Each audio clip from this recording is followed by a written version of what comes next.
Okay, we're gonna go ahead and get started. Will Walker, if you could give me a quick thumbs up that you can hear me. Or Yvonne. Is that you? Okay, good. Well, thanks for everybody coming.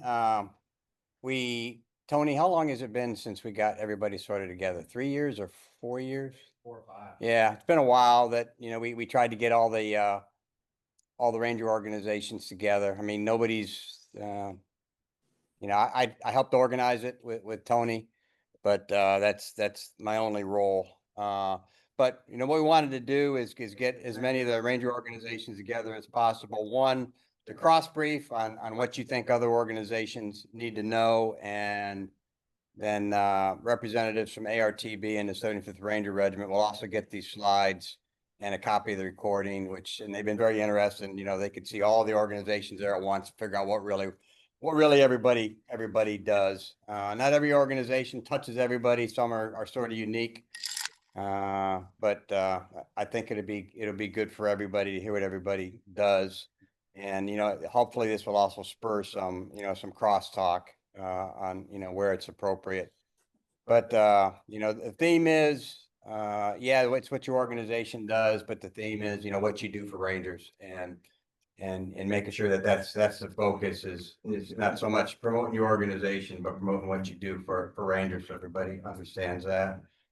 I'll try to be kind with a 10-minute time limit, but at the end of the day, if we have to say that's it, and then your response is, see my slide, that's where it needs to be, because we're bumping up against an event, and you're just going to be messing over, the folks that go last, and we can't afford to do that, waste anybody's time. So I'll try not to be rude, but I'm pretty good at it. But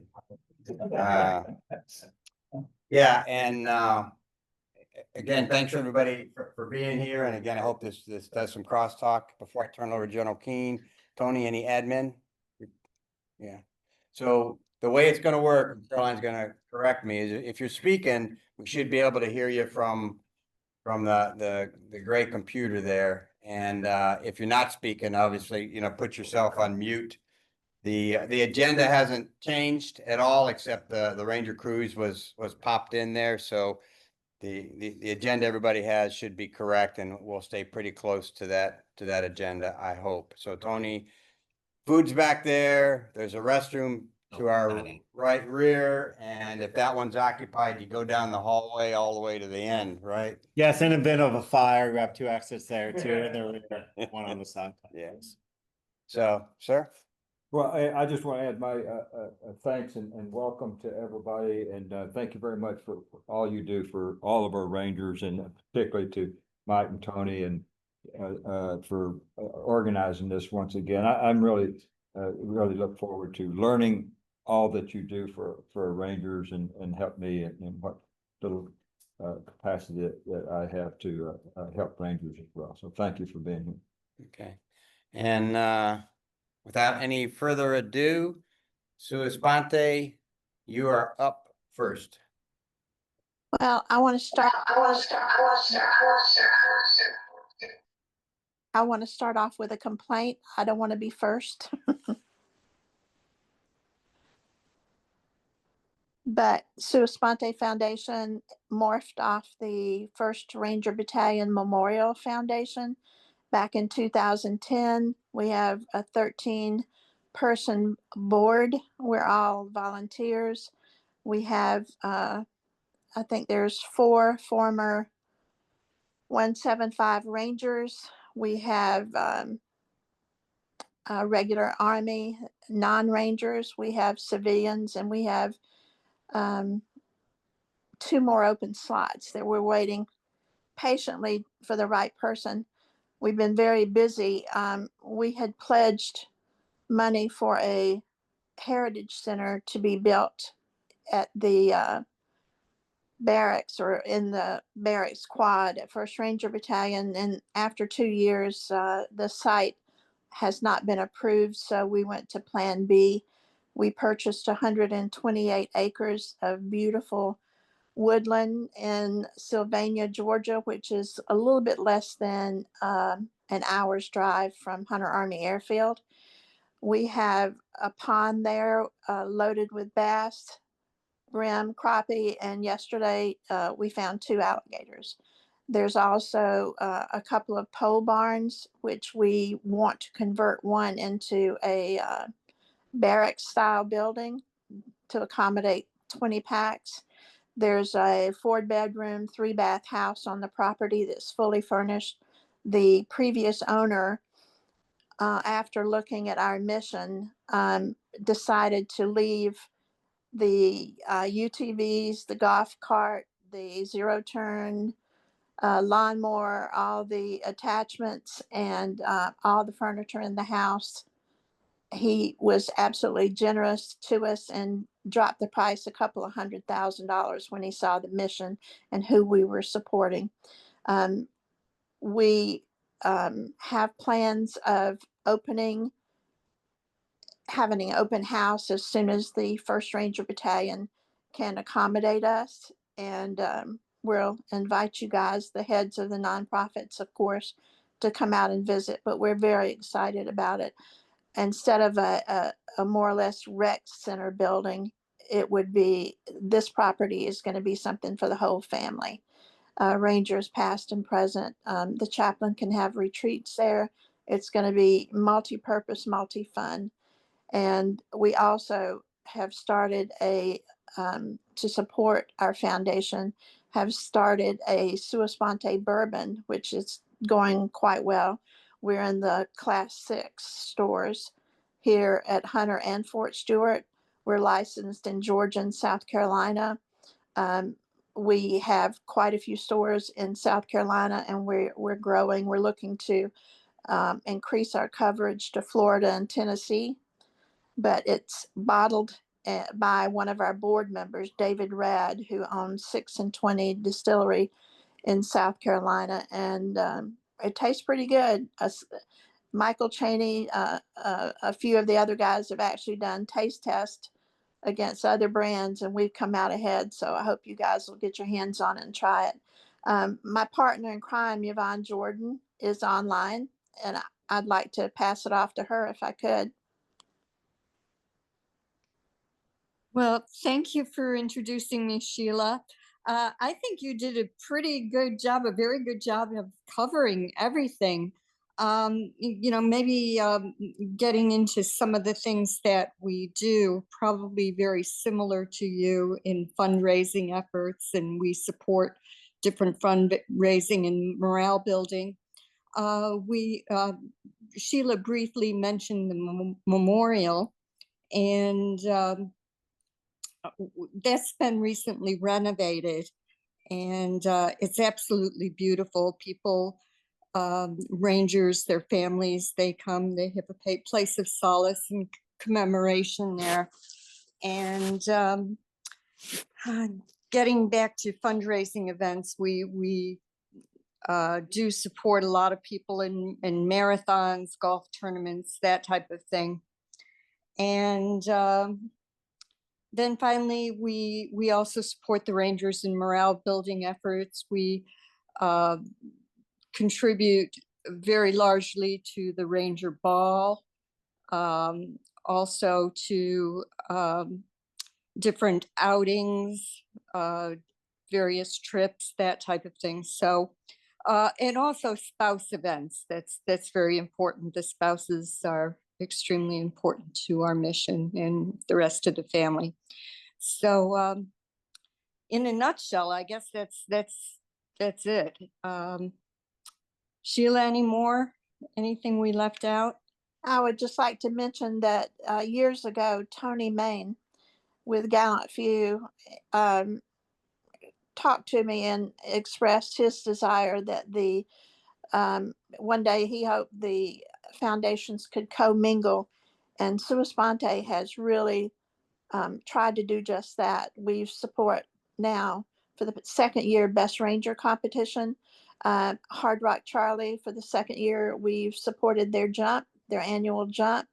Other foundations, you know, when they've asked 3 rangers, whoever, when they've asked for assistance, we've tried to do that, and we will continue to do that. We believe that we all have the same mission, and we should all work um, to meet that mission in ways that we can best service. If one has a position that their expertise, you know, as far as counseling, job hunting, whatever, then let's pass those references off to them and not waste each other's time. Let's try to work in conjunction and do the best job. Thank you, and thank you for inviting us. Thanks, Sheila and Yvonne. I forgot to say, of course, we're going to run the slides from here. So if anybody wants to advance slide, just say next or slide or whatever you want to say. And that's a great point. I mean, you know, years ago, nobody shared anything. You know, you look at some of the newsletters, and I mean, newsletters are full of sharing stuff that you know, people are passing back and forth just to get the word out. You know, so it's really great to see that, you know, instead of people worrying, well, if I share something, I might take away from my money. You know, it's all about Rangers. So we encourage you to do that. I mean, we're always available to help you do that. But yeah, but it's really great that, you know, everybody's putting Ranger first and organization second. So up next is Pointe du Hoc and Randy Inman, Sergeant Major retired, Ranger Hall of Famer, All-American. You pass it over. Muted. Thank you. Oh, thank you for inviting me. So kind of like Sua Sponte, we got rolling back in 2011. The colonel at the time, Colonel Hodney, now General Hodney, asked local groups within the area to build a memorial. Unit designed, also led by the board as well, try to come up with some type of structured memorial that represented all the different eras. So I think we did a pretty good job at that, but it took us a while to stand up a 501c3, a bunch of knuckle jaggers around. We're trying to figure that out. It took us a little while, and it took us really 2 years, and it ended up being about $1 million to build the memorial at the beginning. But our board, well, what I believe our board is unique. Like Sheila said, we're all not paid positions. We all are civilians. We do have a few wives that run key positions, but over the last plus decade, we've had a lot of people come and go. So, which is a good thing, because you see change in there, and you see a lot of folks that come in with fresh ideas, and you're going, well, we tried that, but also on the other end, there's a lot of good ideas that we never thought of. So it kind of by itself kind of just keeps turning over. People come and they go. I believe I'm the only original member left out of a decade plus still doing what I do with a Pointe du Hoc. But I think it really helps us allow to get those fresh ideas in there. And I believe strongly about that. We took our name, obviously, from the hills of Pointe du Hoc, scaling the cliffs. I sat down with Jim Deeds, and we had to come up with a logo. So I asked him to put a Cave and Ladder Ranger on top of our logo, not knowing at the time that years later, the 2nd Battalion would just gravitate to this orange diamond and make it their own. So there is a distinction between the two. So if you see our logo with a climber on it, it's a difference between the 2nd Battalion orange diamond that they kind of gravitated to. But that's how we basically got started. The civilians that are not have any military background on our boards are key and essential. And how I like to use them is they go out and talk to the community. They know they are the community. They run businesses, mostly men and women, that actually already are well networked to go out and kind of ask them for the support. All right. And then as we talk to more and more of these businesses, we eventually get them to volunteer, and then they come on as actual board members. So They're key to our fundraising event, key to putting butts in seats when it comes to events in the outside community. Yes, I know people in the community, but no one's better than a businessman and woman that actually works in that environment, north and south of JBLM, that actually will bring those donors in. A lot of key things that we've done in the past is during the unit's open house, we would actually invite someone that has no idea what Rangers are doing or the foundation and bring them into the open house footprint and take them through maybe 2 days of showing them all what Ranger has to offer. And they end up helping us out later on with showing up at our events, making contribution donations. So it kind of comes full circle to get them in the footprint to see behind the red fence that we've been very, very successful at.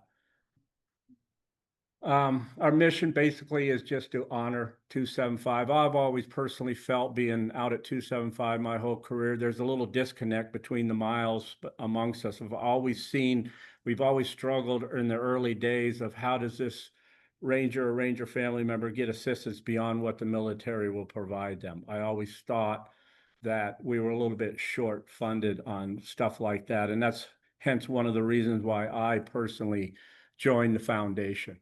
But we did. We went out and built a memorial. It's still going strong today. We continue to add upon. It's like 2.5 at this point, and moving up the ladder. So the foundation takes care of the memorial. The unit, they come and go, and there's etchings of stones, which is not a profitable business, but it's a place for them to put their name and to be represented. But the foundation does take care of that. My job, basically, bullet 2, is basically I cultivate the board, try to bring in the donors.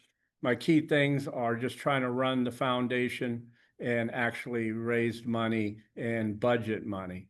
So we have different pots of money that things go in.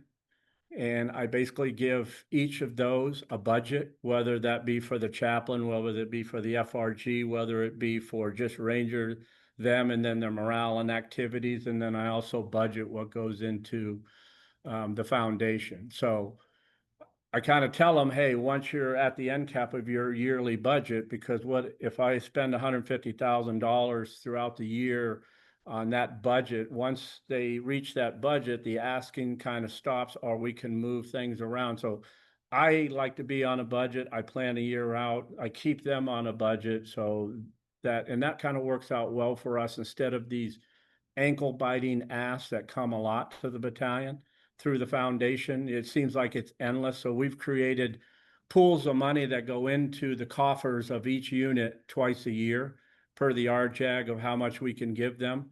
And that kind of takes care of a lot of the simple asks throughout the year, because I can push back on and say, use that or combine that to do that. So you're not inundating the board, because it's a little bit slower process. We only have 9 members in the board, and they all work for a living, or they're raising kids themselves. So it's not quick flash to bang ass.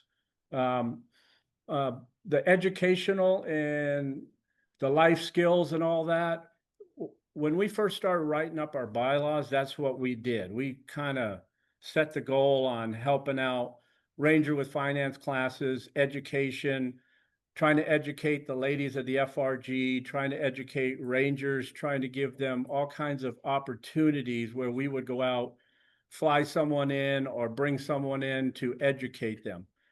What has happened over the years, because when we wrote that in our bylaws, that's kind of what we were set to do.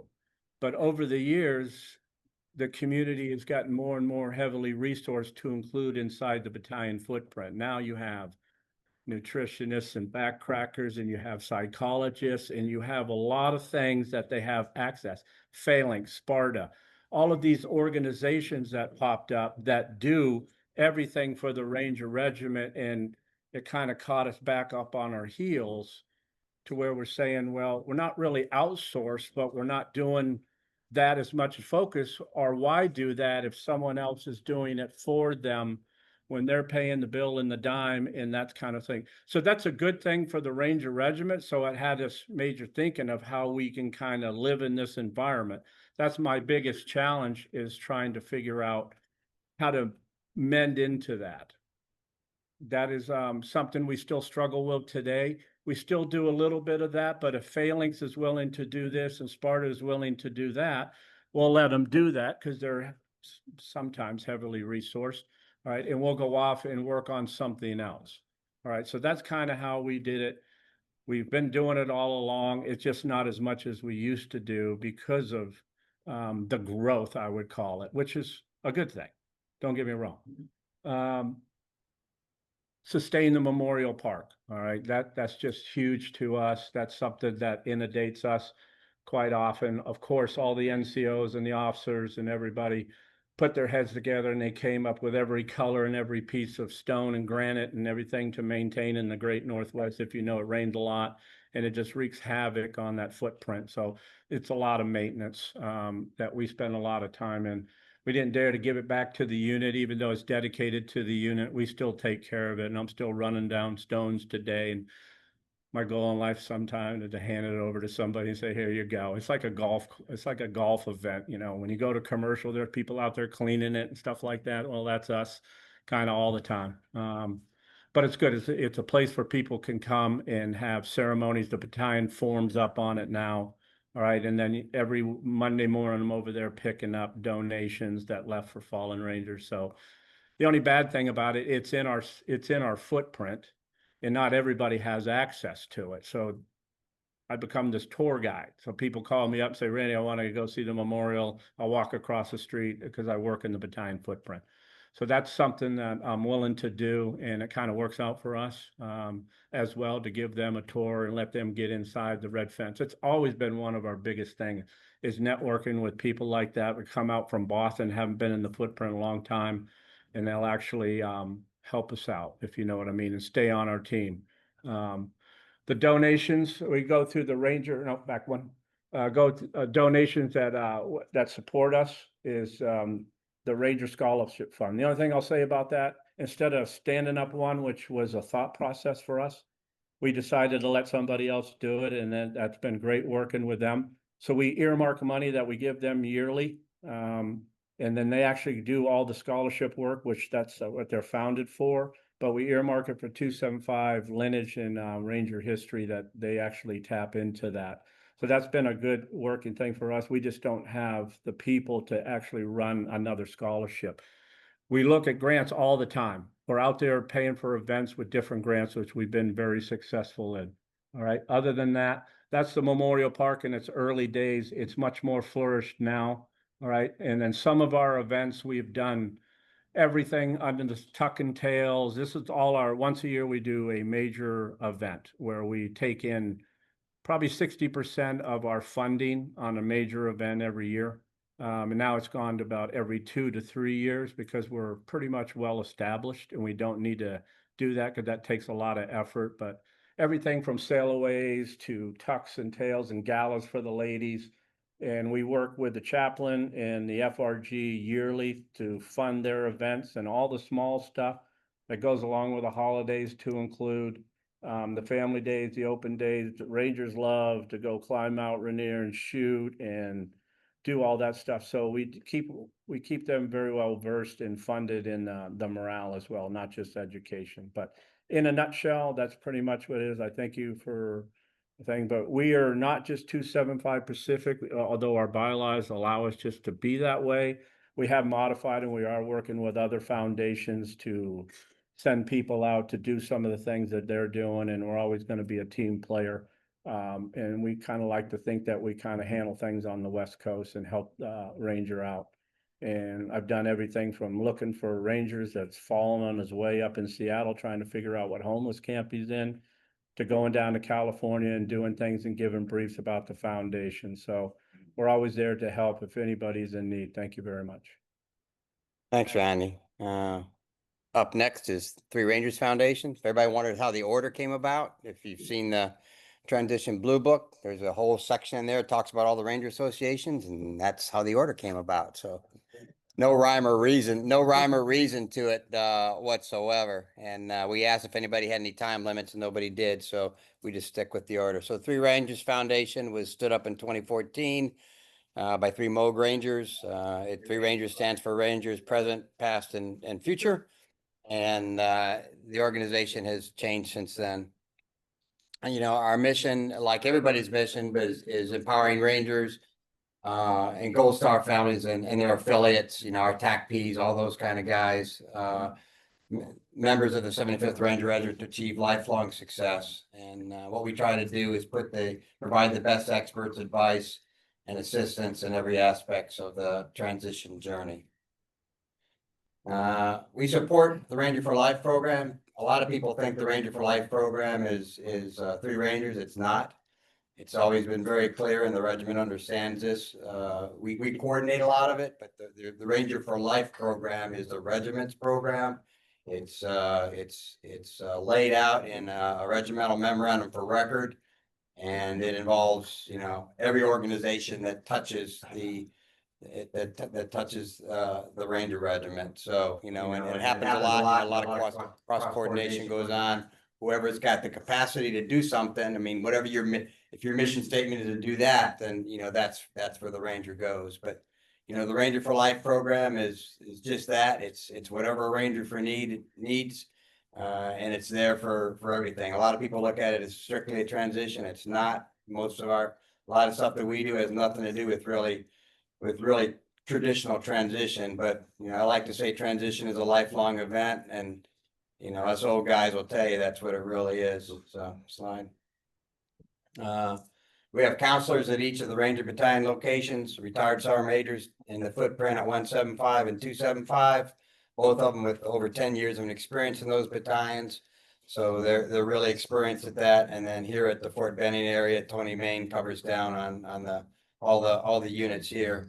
We're not experts in anything, but what we try to do is get people to the right experts.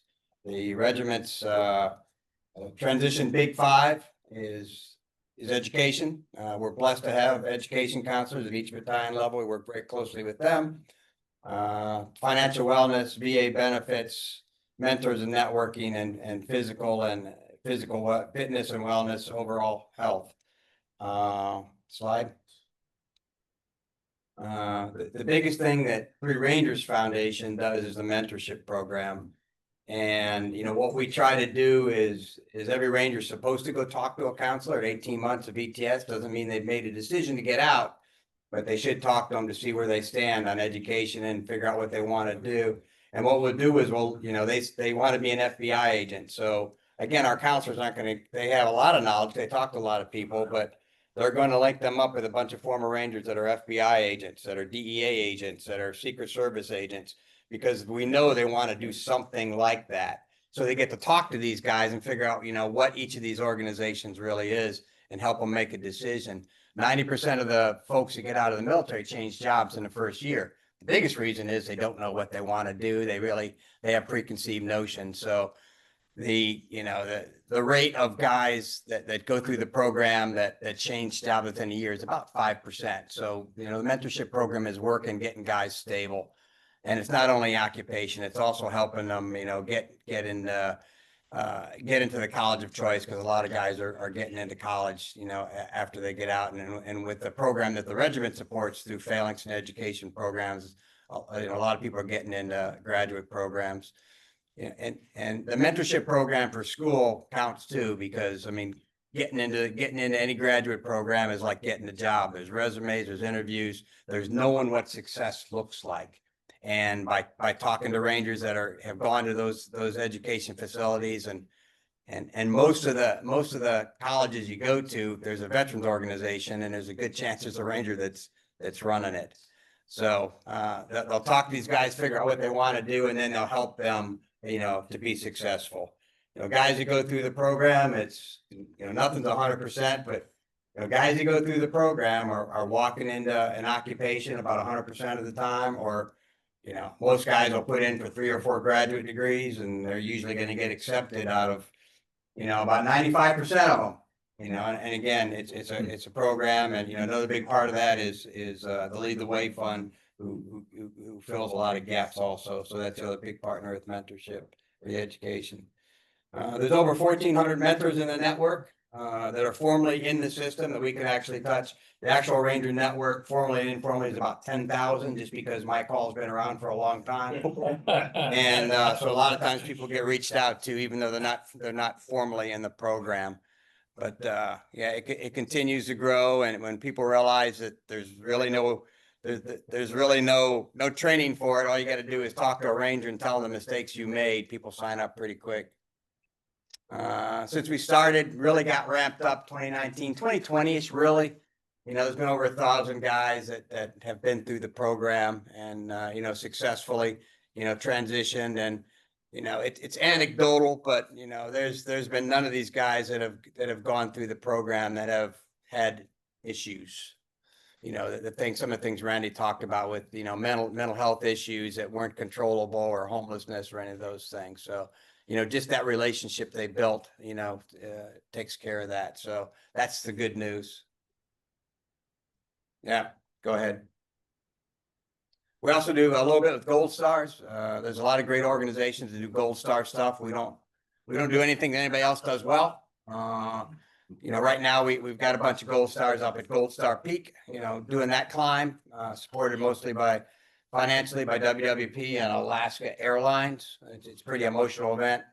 And, but, you know, we're there for not only, you know, killed in action, we're also there for killed in training. And we're basically there, you know, anybody that was a ranger who no longer has a father, we're there for them. So we do a lot of, you know, guys die of natural causes and that kind of stuff, you know, to touch the kids and the families. And we also try to touch the folks that aren't traditionally touched by the Gold Star program, you know, the next of kin.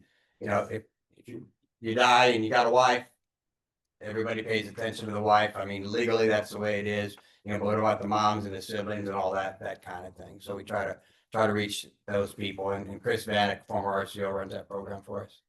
Who's keeping track of my time? We try to collaborate. We have close to 181 community partners, and these are organizations that have been vetted. And what we mean by vetted is if you want to be community partner with us, then you have to present a ranger who's been through your program that says, yeah, it's a good program, or we don't accept it. And you get a lot of folks that say, yeah, we got these great programs, but you know, we need you to help pay for their transportation, whatever. And our theory is if it's really a great program, somebody's going to give you the money to do that. So, you know, that's how we vet those folks. And it's a constant process where we recheck on them and make sure they're still good. We have 127 hiring partners. These are organizations that truly hire veterans. And you know what's unique about this is a ranger is interested in one of those companies. He can pick up the phone or email, and he can talk to a ranger and say, "Hey, I'm interested in your company. I don't meet all the job requirements. I think I can do the job." He's got a good opportunity of getting hired. A lot of rangers like to write books, so we try to publish those. And a lot of rangers, you know, every ranger we talk to at the end of the day wants to be an entrepreneur. So we're collecting, if you get a chance and you need something, go on the Ranger own businesses page and buy something from them. We help with a lot of organizations who met our meetups. We try to facilitate a lot of those. Working hard on the spouse engagement. Had a really successful down at 175 with the help of the battalion commander's wife, and we got one coming up here in 2nd Battalion. It's not your traditional, you know, here's everything the Army can offer. It's Ranger spouses talking to Ranger spouses based on what they told us they wanted. And just some stats of who we're reaching. And again, these stats are only, you know, Ranger Regimental affiliated guys, but yeah, I think that's, and the last thing is, you know, Caroline reaches out to everybody all the time. If you got any event, send it to us. We'll get on it. I think it's the most comprehensive Ranger event calendar that there is. You know, send it to us and we'll get it posted. And if you hadn't, you know, besides posting it, if you want us to put it in the newsletter or put it on social, most of the time we just do that anyways, but you know, try to spread the word as much as possible. Okay, was that over? All right, who's next? I was right on time because you were 1 minute over, Randy. What do we have, 10 minutes? All right, team, Tony Main, thanks for coming here. This is warms my heart to see y'all. GallantFew's been around for 15 years and it's gone through a lot of maturations of what we do, but the primary support that we provide the 75th Ranger Regiment is mental health. And so instead of talking about what we do, you can read the slide. I want to just talk to you about how this is evolving in Regiment and ways that your organizations can identify and plug in with resources that cost you no money that are top of the line. So The Ranger Performance Enhancement Center. That is our active duty center at the regiment for mental health care. When Rangers need any type of mental health care or spouses, that's where they go, right? Now, they can also do off-post referrals. There's a process for that. Before they get out and transition, they provide the RPEC linkages to the VA to ensure that you're using your taxpayer-provided benefits. That may or may not be the best option and the highest quality of care available. There's an organization called the SOFT Network I encourage everybody to write down and look up. It is the largest vetted network of soft clinical providers. Some provide their services for free, some for a cost. Sometimes nonprofits will cover their cost. So if we have a Ranger veteran or active duty Ranger that we know will need that continuum of care or request continuum of care, that's a way to go. Wounded Warrior Project, who is not here, is one of the biggest supporters of the 75th Ranger Regiment. There's a program through Wounded Warrior Project called the Warrior Care Network. It's primarily comprised of 4 comprehensive TBI centers, right? So you have Emory in Atlanta, you have Rush in Chicago, you have Home Base in Boston, and then you also have UCLA's program, which the name, what's that? Well, but UCLA, which is more for just the TBI. Now Marcus Brain Institute is coming up. The point being, if you have folks at your battalion that are going through a medical board, they might, and they could be senior, they might miss on this opportunity to go to SPAR, PACE, or NICO. If you don't know what those are, you need to look them up. All of our E7s and above are going to those programs. But if you're old and you're going through a med board, you may not have the ability to do that, but we can get them in.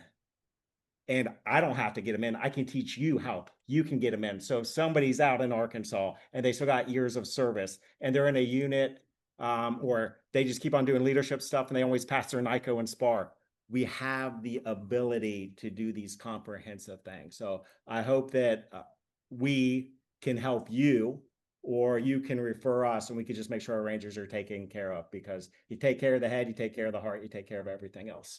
And yeah, everything else is on the slide. 4 minutes I was trying to do too, but I couldn't do it. I get excited too. All right, being Irish, I don't like to talk, so I'm gonna definitely use my notes. Unfortunately, I'm watching your 10. Thank you. I won't need that, but thanks. Dan will keep me on there too, but I got a good team behind me. Thanks for the invite. Those that don't know are some of my people behind me is Dan Mead, chairman of the board, his wife, Katie, Louis Prettyman, vice president with Barbara. Why it's important is just showing you the whole team that's here. William Henderson, if you know him, our secretary, Dirk Horwell, I'm sorry. Westerina with his wife is here, also on the board. Troy Webb, board member. There's 7 board members, all volunteers like others have mentioned, 501c3. We also have day jobs too. 5 advisory board members, General Retired Dan Allen, Major General John Lear, Colonel Chaplain Steve Berry, and his wife, Colonel Retired Vanessa Berry. We have Colonel Jeff Hensley and Major Retired Joe Yorio. Also, Gold Star mothers are on the program, like Sandy Rouse, who we will name with in conjunction, we talked about scholarships, we're also with the Ranger Scholarship Foundation under that Killed in Action, James W. Markwell from Just Cause. We have Sisterhood of the Scroll. That was also mentioned. Good job, Randy, by talking with the wives are extremely important, our secret sauce. Vanessa runs that. We have our special skills, our specialties under Londa Spizzo, and a great VA advocate, Rep. Eleanor with 28 years in the VA, Karen Wright, most of you know her. And finally, Sergeant of Arms, Nathan Miner. The beginning, where did we come from? We were a little bit later into the game. We found out in 2021 that a water jump came about. Dan was instrumental in making it become, instead of just a water jump, a Ranger jump. It was a little hotel that was in Orlando in the middle of nowhere, nothing around. So all of a sudden the gathering in the hospitality room, or as we likely love to call it, the Ranger Day Room, came together and the story started to stir and they were shared. And became a safe place and environment, not just because it was a one and done, it was a 4-day event. So you were purposely immersed and also sharing where they felt that safe and connecting the dots. Like, we can't fix everything, but I know who to talk to in different organizations in this room. We all have that Rolodex and knowing who to talk to or where to talk to, or if we don't have the right person, talk to that person. So it was very healing and non-threatening. And I forgot to mention, of course, having Steve Barry here is also our chaplain. Thank you, Steve. So we recognize the so what and what we need to do. And we recognize that people with 4 years, 6 years, 8 years, 10, 20, etc. We all have the same stories. We just don't know it. Most of the time, the guys with 4 years think they're on the island of misfit toys, and they're not. The same stories are transferred, like if you got on a train with a train station. The guys who were in the 70s that came on board had the same stories that those in the 80s. Some transitioned from the 70s and the 80s. Some in the 80s got out, some in the 80s continued on that train through the 90s, et cetera, et cetera, et cetera. It's sharing those stories with communication so they don't feel that they are alone. And that's what's really key. So we went from water jump and how we formed Hardrock Charlie. It wasn't just about a water jump. And the reason it came about with Dan is that it happened to be all Hardrock Charlie 175 guys that circle was tight at the time, that's how the water jump came. It has naturally expanded to 2nd Battalion, Gents, 3rd Battalion, Regiment, RD, all across the board to everybody with the regiment. That was just our foundation. The circle on it represents a compass, 360 degrees. Everybody understands that. The real key, we call it, is our back azimuth. No matter where you are, where you come back to, it's 180 degrees to a safe place right in the center where we call the summit. The summit happens once a year, the first weekend, usually in May, which also usually includes a water jump. Key is water jump. We're all getting a little older. It's pretty safe. We've had no casualties except for one broken toe. Yeah, that happened after the jump. So the water jump, and they're not using religious, but everybody's religious. We've seen many people that came out almost like simultaneously or similar to that of a baptism. And the whole summit itself was more of a retreat where all of a sudden they could talk and feel that boom. And we can start to say, if you're looking for this, talking to 3 Rangers, Ranger Legacy, each of Sua Sponte, the Ranger Scholarships, the Pointe du Hoc. We know everybody in the room that is here. And if I left everybody out, it wasn't on purpose. It was just to cut the time. But I get, especially like second bat, like Pat McGrath was a prime, example when he was paralyzed from waist down in a wheelchair. And he couldn't jump, but he came to our first one in 2021. He says, Duke, I can't jump. My wife won't let me. I go, it's okay, brother. You're not going to jump. We're going to tape your legs up, put you in the door, and push you out like a door bundle. You are not going to jump. And from then, we've had other ones like Brian Newman missing an arm. We've even had Chris Corbin, double amputee, jump with, and some of these parachute organizations, I've never seen it, including Chris Corbin jumping his dog. So little by little, doing things just because you haven't seen it, or the doubting Thomas, you have to see the hole in the hand. They're starting to believe or recognize that it became more of a healing process. It's not to do anything directly with battalions, but it's really a parallel function to help out all the other Ranger organizations to say, you can come here, spend a long weekend. Really important that you bring your wife and your families so they understand, because wives start to figure out, wait a minute, my husband does that too. What do you mean your husband does that too? And then the kids realize, well, my dad does also. And they also connect the dots, and they're not also on the island of misfit toys, as I call it. We partnered with this past year Ranger Canopy, Round Canopy Parachute Team down in St. Augustine. Like I said, it happens first weekend in May. Monthly we do an online, so it's not a one and done, where we do monthly online day room, and quarterly we do the special topics or guest speakers. I already talked about what's different. It's all about Ranger spouses and families, especially in the regiment. It's probably in our mission statement there, and I know you have our slides. The whole package, and I talked about, once again, the wives are the secret sauce. We all know from when we used to get our leadership meetings, no offense, sir. Either way, what happened not happened during the meetings, nothing happened. 5:45 first call, PT 6:30. Somehow the wives got more information than the rest we spread, and that information was shared. So it's the same parallel process, sharing that information up and down across the board. We're happy that we partnered with the Ranger Scholarship Foundation too. I saw I come in, thank you. And Dan Mallory's here. His dad was in the Ranger Regiment, so we're gonna do that in sponsorship for James Markwell for Hardrock Charlie Foundation. In honor of him, that'll be our annual scholarship. What's really important is we've helped numerous Rangers and also family members, including life intervention and suicide successful. We never want to spend a day where we can have to say that we weren't. Continuing to connecting dots is really what our mission is. We are a grassroots, very tactical organization. We're not trying to do what anybody else does, but strengthen the community and continue to build.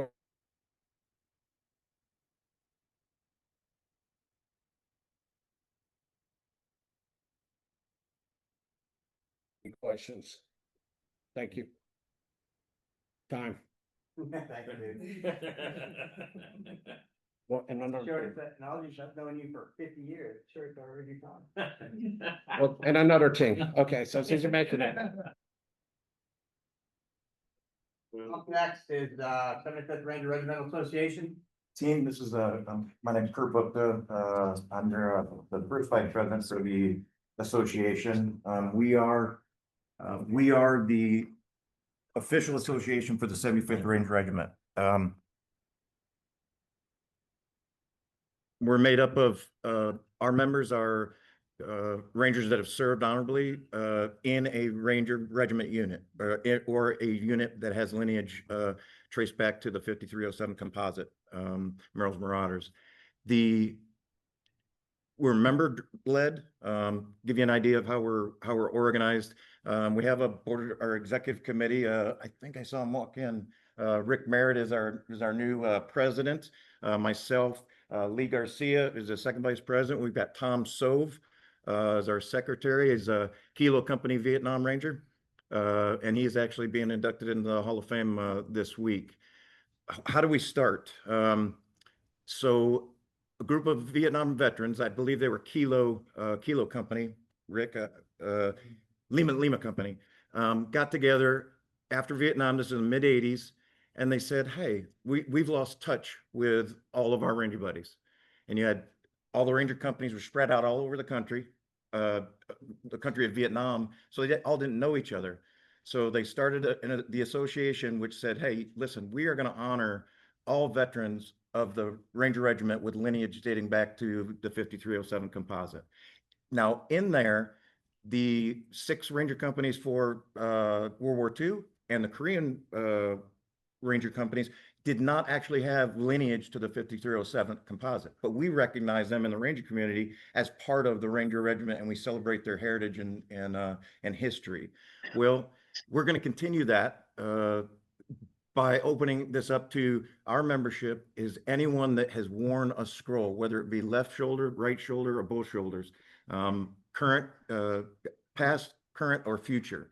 And with that, we are what we are not is the direct support like some of you are to the Ranger that might be struggling or needing mentorship or needing the movement, but we are a direct supporter of you to that end, because we are able to we'll do a Blues Brothers keeping the band together, so to speak. All right, my comments now, especially with the current Rangers, and we're all over these footprints all the time, is at some point you're going to leave the regiment, but the regiment's not going to leave you. 1992, I was drawn to the association through a gentleman named Terry Roderick, Papa Company Vietnam Ranger, and we were in awe sitting around some epic after hours out in Exit 5. I think it was a Marriott Holiday Inn. And just listening to their stories and that history. And at that time we were patrolling. So a lot of the things, hard patrolling, a lot of the things that they were teaching us about claymores and near ambushes. And it was good to hear, right, as a young Ranger. How do we support Rangers right now?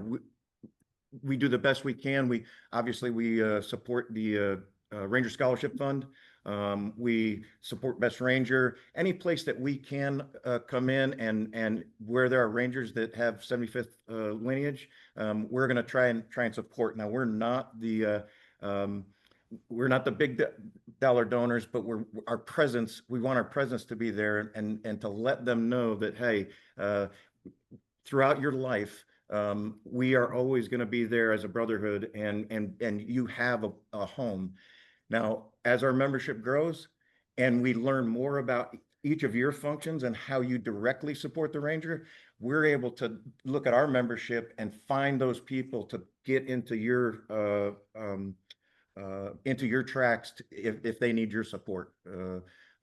If that makes sense. I'll give you an example of how our membership goes. I just got back from a retreat in Alaska, and if I might need some mentorship or counseling support, because if I hear my wife's voice say "fish on" one more time, as I'm reeling in an empty hook, I'm having nightmares about it. But through that process, I showed up. We met in a hotel, met a group of people, and there was a couple there that their luggage was missing, and they needed a T-shirt, and I was like, I got a T-shirt. Well, he was from Georgia, and I happen to be from Auburn, so I offered him a shirt, and he wouldn't touch it. It was an Auburn Tiger shirt, but it took 2 more days until all the introductions were made that I found out this guy was from Bravo Company 375. The year I left is the year he got there, and we are now lifelong friends. And not only that, he typed and cross-matched with Lee Garcia, and he's very good friends and works out at Lee's gym. So that's really what we're here to do, is to bring that group of people together, because as I look around the room, there's a lot of influence of the 75th Ranger Regiment. The Ranger Regiment impacted my life from day one, and it's been part of my life for all of my life, 55 years, but 23 and a half in the military. So that's what we want to keep going out there, growing our membership, keeping the brotherhood together, and moving forward. And then we will have the opportunity to find those folks, or those folks will surface that will be able to join your programs, and you'll be able to impact their lives. So that said, yeah, that's what we do in a nutshell. We do it through, you'll see our patrolling magazine out there. Those stories, we're going to perpetuate that right now. We're in a transition. You just saw, we've got Rick Merritt, Ranger legend, like Mr. Hall, myself, 80s, 90s era Ranger, and we've got a GWAT era Ranger right here with Lee Garcia. So we're going to continue to expand our footprint and our connection to Rangers from the regiment. You'll see us, we're participating with the Ranger Scholarship Fund. We have the reunions in conjunction with the rendezvous, and we look to continue the legacy that these Vietnam Rangers provided to us through these reunions and keeping the band back together. I will tell you that we're headed up Thursday for the awarding of the Congressional Gold Medal to the World War II Rangers, and so the Regiment Association will have a presence there and celebrate those patriots this week. Thanks, Rick. Yes, sir. Yeah, next up is Gold Star Father Jim Regan to talk about the Army Ranger Lead the Way Fund. Hey folks, thanks for having us here. Tony, great job here with the rock. Nicely done. It's great to see everybody here. I don't know all of you. I'll start in the beginning, but listening to what's going on here, and I'm really pleasantly surprised at how all the different associations have changed, have improved, have focused more on the support of our Rangers. And that's why Lead the Way Fund was created in the first place. To give you a little bit of lineage here, Jimmy was killed back in 2007. We stood up in 2008, Lead the Way Fund. General Richard Clark was the regimental commander. And we sat down. I said, listen, I wanted to do something. I had a different skill set than a lot of other people. I was a banker, portfolio management, balance sheet management, know a lot of C-suite people, know how to put things together. Well, Rich said, let's get together. Let's get all our associations in one room. And in the conference room at the regiment, we had everybody there. But what got me a little upset at that time was that you had global war and terrorism, people getting killed, our boys are being wounded, and none of the associations were doing anything. Zero, nothing to take care of our guys. They were old school associations, the Vietnam era, Korean War, World War, great for themselves. They got together. It was fraternal. It was excellent. But my vision was to actually raise money and support and become a active duty casualty assistance and recovery organization. And that's where we started setting up our game plan. We started in 2008. This knucklehead got killed in 2007, unfortunately. Next slide, please. Over the last, let me give you a little bit more background before this slide here. So it took a little time to get our 501c3 together. You could be the nicest guy in the world. You can have all the best intentions. If you don't have money to invest in these guys, it's really tough. It's tough. And it's tough for everybody out there. So we spent our time, and I retired from my business in 2010 and started building out Lead the Way with a lot of I'm a co-founder. My wife is another co-founder. We had some great family and friends. I tapped into the area that I knew, and that was Wall Street. All the bankers that I knew, insurance companies I knew, all the folks that saw what was going on the front page of the New York Times, but didn't know how to help them. So I raised about $3 million on my handshake. And I said, listen, we're going to put something together here. We can get this thing done. I'll fill you in as we go through. My first call was finding out through Rich, who's out there to support. And there was an organization called Care Coalition. End up being a tremendous partner for Lead the Way Fund. And that's when Lead the Way Fund really started making inroads. We started, Jim Lorraine was the head of Care Coalition under General Brown, 2005. It was established to set up and to fund active duty special operations soldiers, all right, that there was gaps in the markets that the Department of Defense didn't take care of. So we established that. I built out, and he says, Jim, I'm glad you're going to do this. This is what we need for the regiment. No one else was doing this. Believe me, if I had an organization back then that was doing something similar to what Lead the Way Fund was doing, I would have just joined them. I would have just joined them and helped them. But there was zero. Nothing was there. So Rich Clark has a big influence. Sat down with Puckett. Colonel Puckett was tremendous.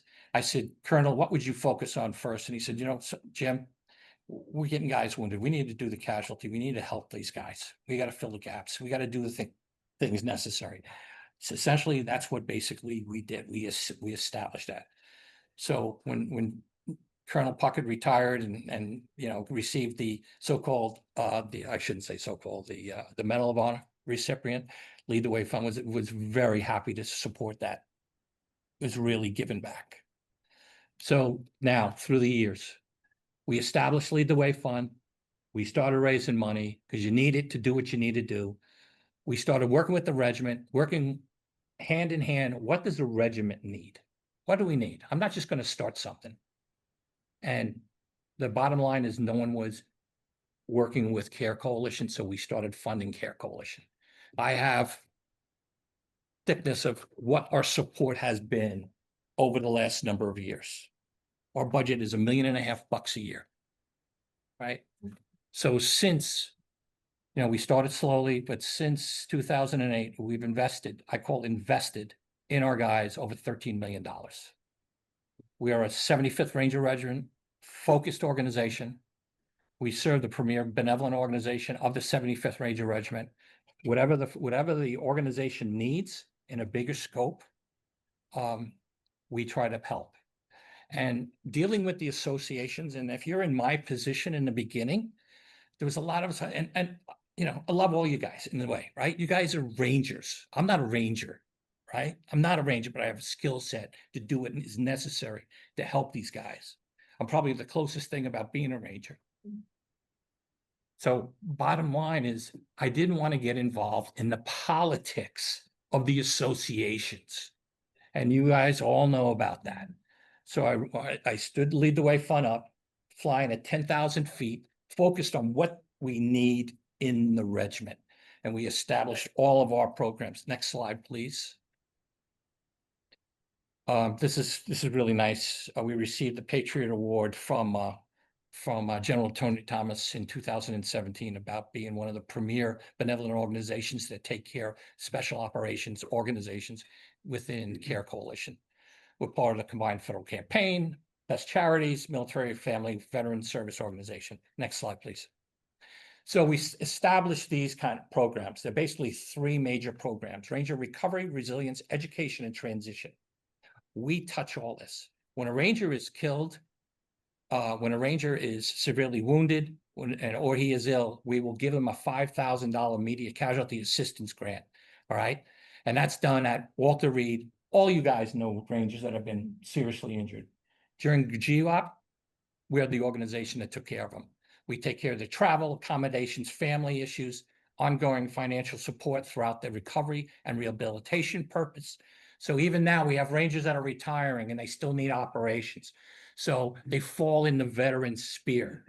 And the veterans they'll go and get their operation done, but we'll take care of their out-of-pocket expenses. We'll send them there, we'll fly them there, we'll pay for their hotel. You know, if they need babysitting, we give it to them, whatever needs to be done. It goes on a consistent basis. We are going financial support through the recovery program.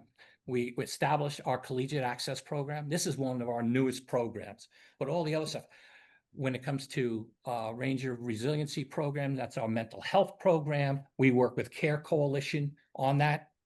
The CARE Coalition identifies the Ranger, identifies particular needs, his family needs, and then fills the bill. What that means is this: they're bringing all DOD support, and whatever gaps need to be filled, we get the call on that. We write those checks. All right. Homes that Heal, our most severely wounded program, Rangers, we built 4 homes for, and that is Corey Remsburg. We work with Jared Allen's Home for Wounded Warrior. Jared Allen is essentially a huge project manager. He builds homes throughout the country. I look at myself as an asset manager. I will buy the property. I'll do whatever needs to be from that assets. We build our guys, most seriously wounded ones, what they need. Corey Remsburg, Chris Corbin, Tom Block, Travis Dunn. We finished Travis Dunn's house just north of Tampa. Our Ranger Family Health and Wellness Chaplains Program. I'm a believer in God. All right. We started funding the chaplains program. They're such a good resource that was underutilized. All right. Father-daughter dances, retreats, you know, they set it all up. We'll fund it. It could Benchmark Industries or wherever they would like to go. You know, our yearly grants to our family readiness groups. First time Mary and I came down and walked through the regiment, you know, you saw these cake places, cake tables, cookies, and they're buying this product themselves. The Rangers are buying the product themselves. They're baking it and they're selling it to other Rangers. It's a net not going to work. Okay. So we decided one of our first program was to fund our family readiness groups. We fund them to an amount of about $150,000 to $170,000 a year. So it goes to all regiment. This is for the regiment now. All right. Our holiday support, Walmart gift cards. We provide all that. It's all working with the FRGs. They organize it. They have the parties. They organize the parties. We'll fund it. We'll fund it. We fund other morale boosting activities such as, you know, the Ranger Balls. We give money to every single Ranger Ball. We think it's part of our, you know, our history, you know, it's our legacy to have these guys do this. All right. Our Bible studies, chaplains does that. I think that's great. It creates a well-balanced individual. These guys go out, they go to war, they come back, they have to deal with their family, and they're just not set in there. So we gotta set them up. We gotta slow them down a little bit. You know, mama's been running the house. Realize that when you get home, mama's still running the house, right? So we've run into all these problems over the last 18 years we've been doing this. I have a lot of experience with all this stuff. We've got 5 full-timers. I got 2 part-timers. I got a huge amount of volunteers. I got active duty Rangers and I've got retired Rangers living in all different areas to be our Ranger, liaison. All right. Gold Star wives with dependent children. I can't say enough about what we do. We do it quietly. You see it, daycare, emergency. We're buying HVACs, we're buying refrigerators, we're buying a lot of stuff. It's next slide, please. Thank you. Here's something that is our most recent program. We've been in the educational space since 2012, 13. All right. We call it CAP, Collegiate Access Program, and GAP, Graduate Access Program. And our program has evolved, and it evolved with what was going on in the regiment. All right. So we had guys, I'm not an enabler. They want to go out and they want to get a good education. We set up, a number of schools from Columbia to Yale to Harvard. We're now in Booth. We're out in Stanford. We're down in Pennsylvania, Wharton School. Besides, these are schools that these guys want to go to. We have, just look at those numbers. 30 people have attended Warrior Scholar Program. We fund that whenever they need it. Now Warrior Scholar Program wants our guys, so we can send them there, and all we have to do is pay for their transportation back and forth. So they're looking. So that's an open engagement there. Rangers enrolled in schools include what I just said there. But what has really happened lately, and what I mean lately, the last 4 to 5 years, the Ranger Regiment educational program is outstanding. And it really came about through COVID. All right. With our major universities, our top line universities like Emory, what General King is doing at Emory is amazing. He's doing a tremendous job. We got to continue that. But they've set up these internet-based programs where the guys can come in and get their education before they get out. With 3 Rangers in the counseling, with what Tony Main's doing, it's wonderful. They're directing the guys in through the counselors. We have integrated with the educational counselors, and we have some here right now, I believe. Right here we are, right behind us. So they'll speak. So what happens is that we try to get their education done before they get out, and they have their TA and they have their GI Bill. They want to save the GI Bill for their kids. God bless them, right? Why not? But they have the TA, so let's utilize the TA, right? Let's do that. Then they work their way through. So what we've done, we've set up a need-based scholarship program, and we've given out over $100,000 in the last 2+ years. All right. What does that mean? That means you get a guy. Some of the ladies, you want to speak to that if you want to? I have to say it's been amazing. The Rangers, once they get going in school, they keep going, and most of them run out of their tuition assistance, which is like $4,500 a year per fiscal year.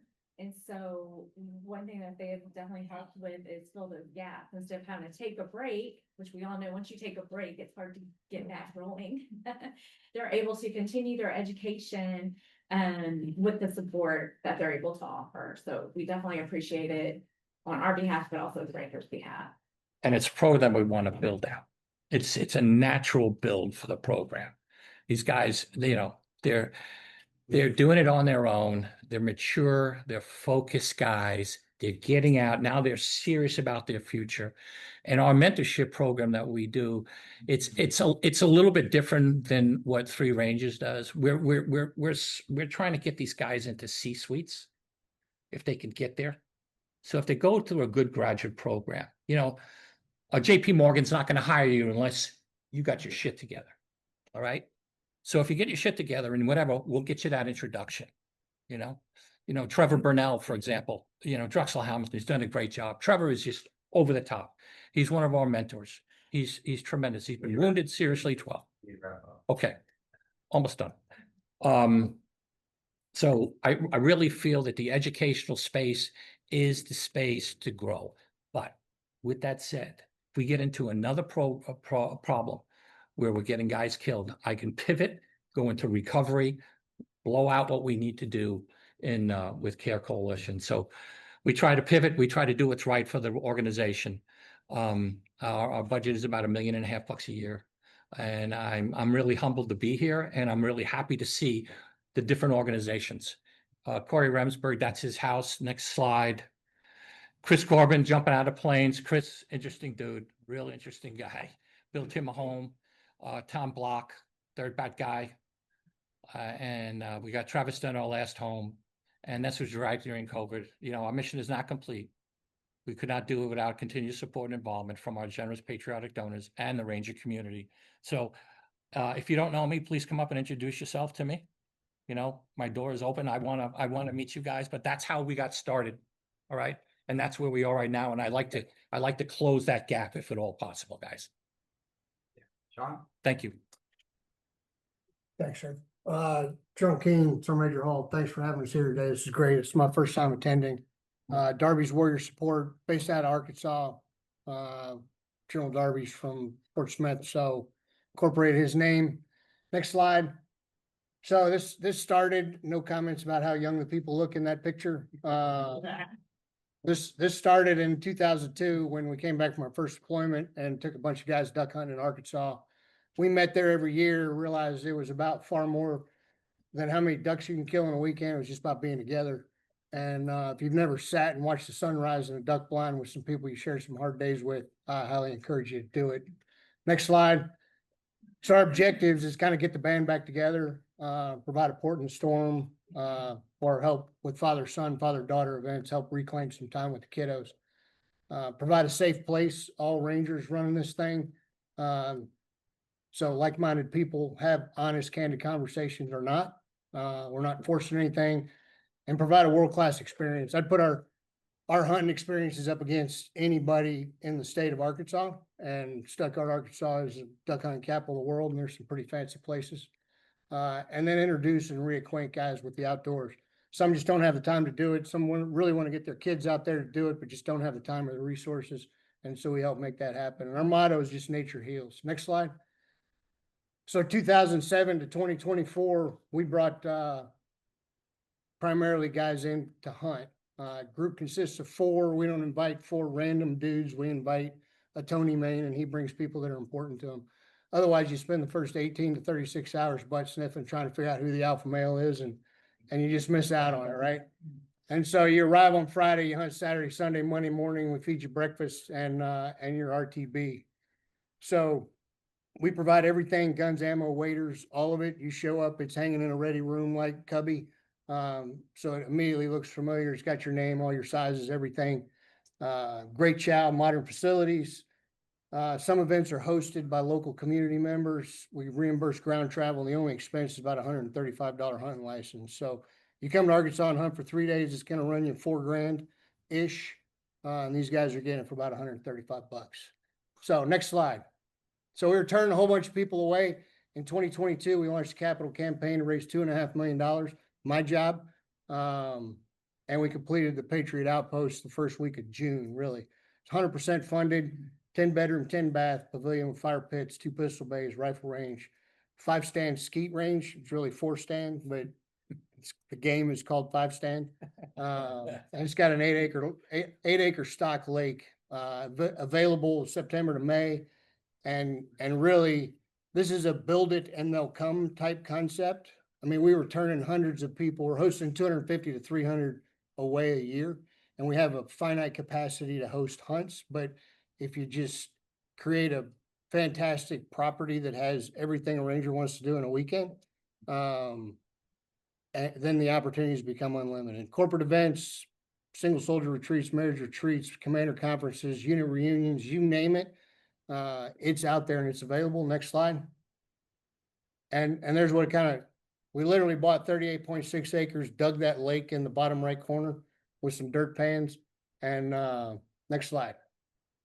And can you click on that link, Caroline? Is that going to work? Is it not going to work? Okay. We can go back and it'll take you on a tour. It's a fantastic, yeah, it's a fantastic facility. And yeah, I just want the community to use it.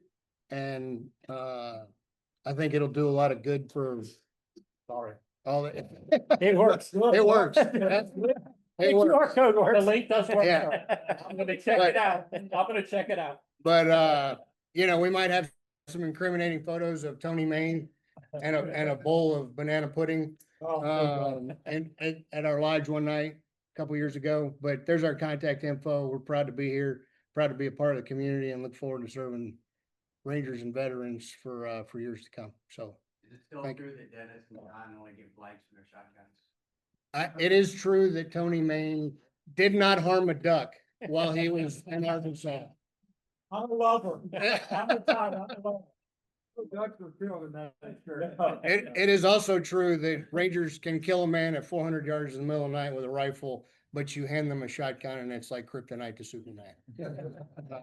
Most of them have only shot a doorknob with a shotgun. The trenches, what else? Yes. All right, thanks, Sean.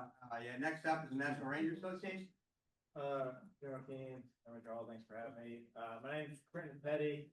I recently took over as the executive director of the National Ranger Association in February of this year.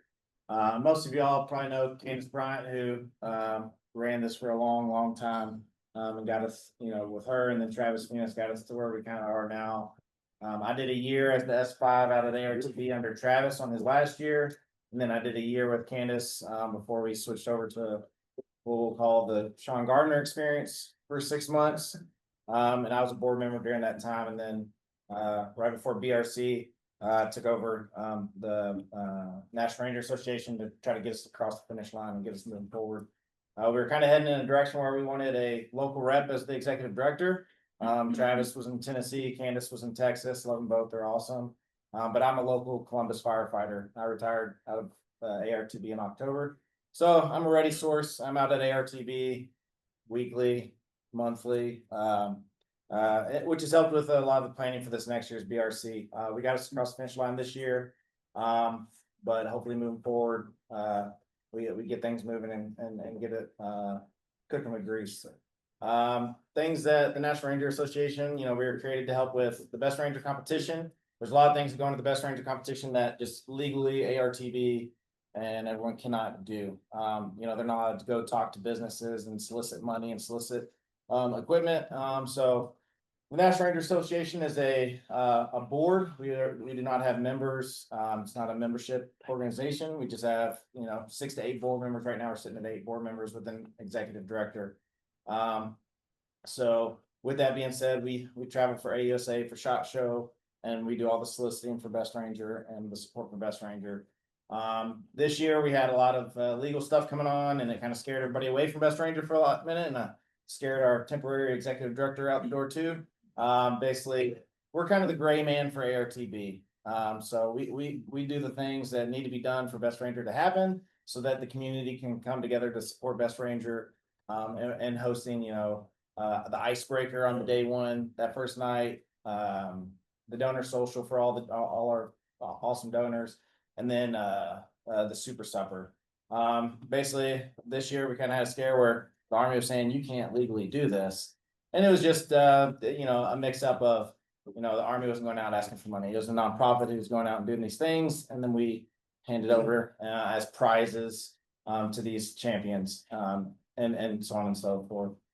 So we got that ironed out, and then kind of to help out the ARTB command team, we kind of took over a lot of the events for Best Ranger this year. So Super Supper, which you traditionally see, which is ran by ARTB, is no longer ran by ARTB. Donor social, things like that, those are all ran by, this year, me. It was it was an experience, to say the least, but we got across the finish line. And we let ARTB and Regiment, they're all there as guests now. So they still host the event, they host Best Ranger, but all the socials and the stuff that could, cause questions, we host for them, and run for them. So with that, like I said, we help support Ranger Hall of Fame, a little bit smaller capacity than we used to, with Candace Bryant now, being the coordinator for Ranger Hall of Fame. She's kind of took a lot of the roles that the National Ranger Association used to do. And we're stepping into a new role of, helping support with, our yearly donations to the Ranger Hall of Fame, but not necessarily hosting it like we have in the past. But look forward to doing that, continuing forward. Best Ranger competition, and then the distinguished members of the brigade for ARTB. Well, we still host that. And then, of course, the Black and Tan, which we host along with USARA and other organizations. We did host one this year. Candace thought I was nuts, but I hosted a Black and Tan here in Columbus, because I was kind of one of those things, I have all these companies that I'm talking to and all these, opportunities for Rangers that, they don't get to hang out with the guy that's the rep for Ops Corps or the guy that makes OTB boots who founded it or all these different organizations. So I was like, why not? It's, the day before Best Ranger, let's host a black and tan. I'm not going to sleep anyways.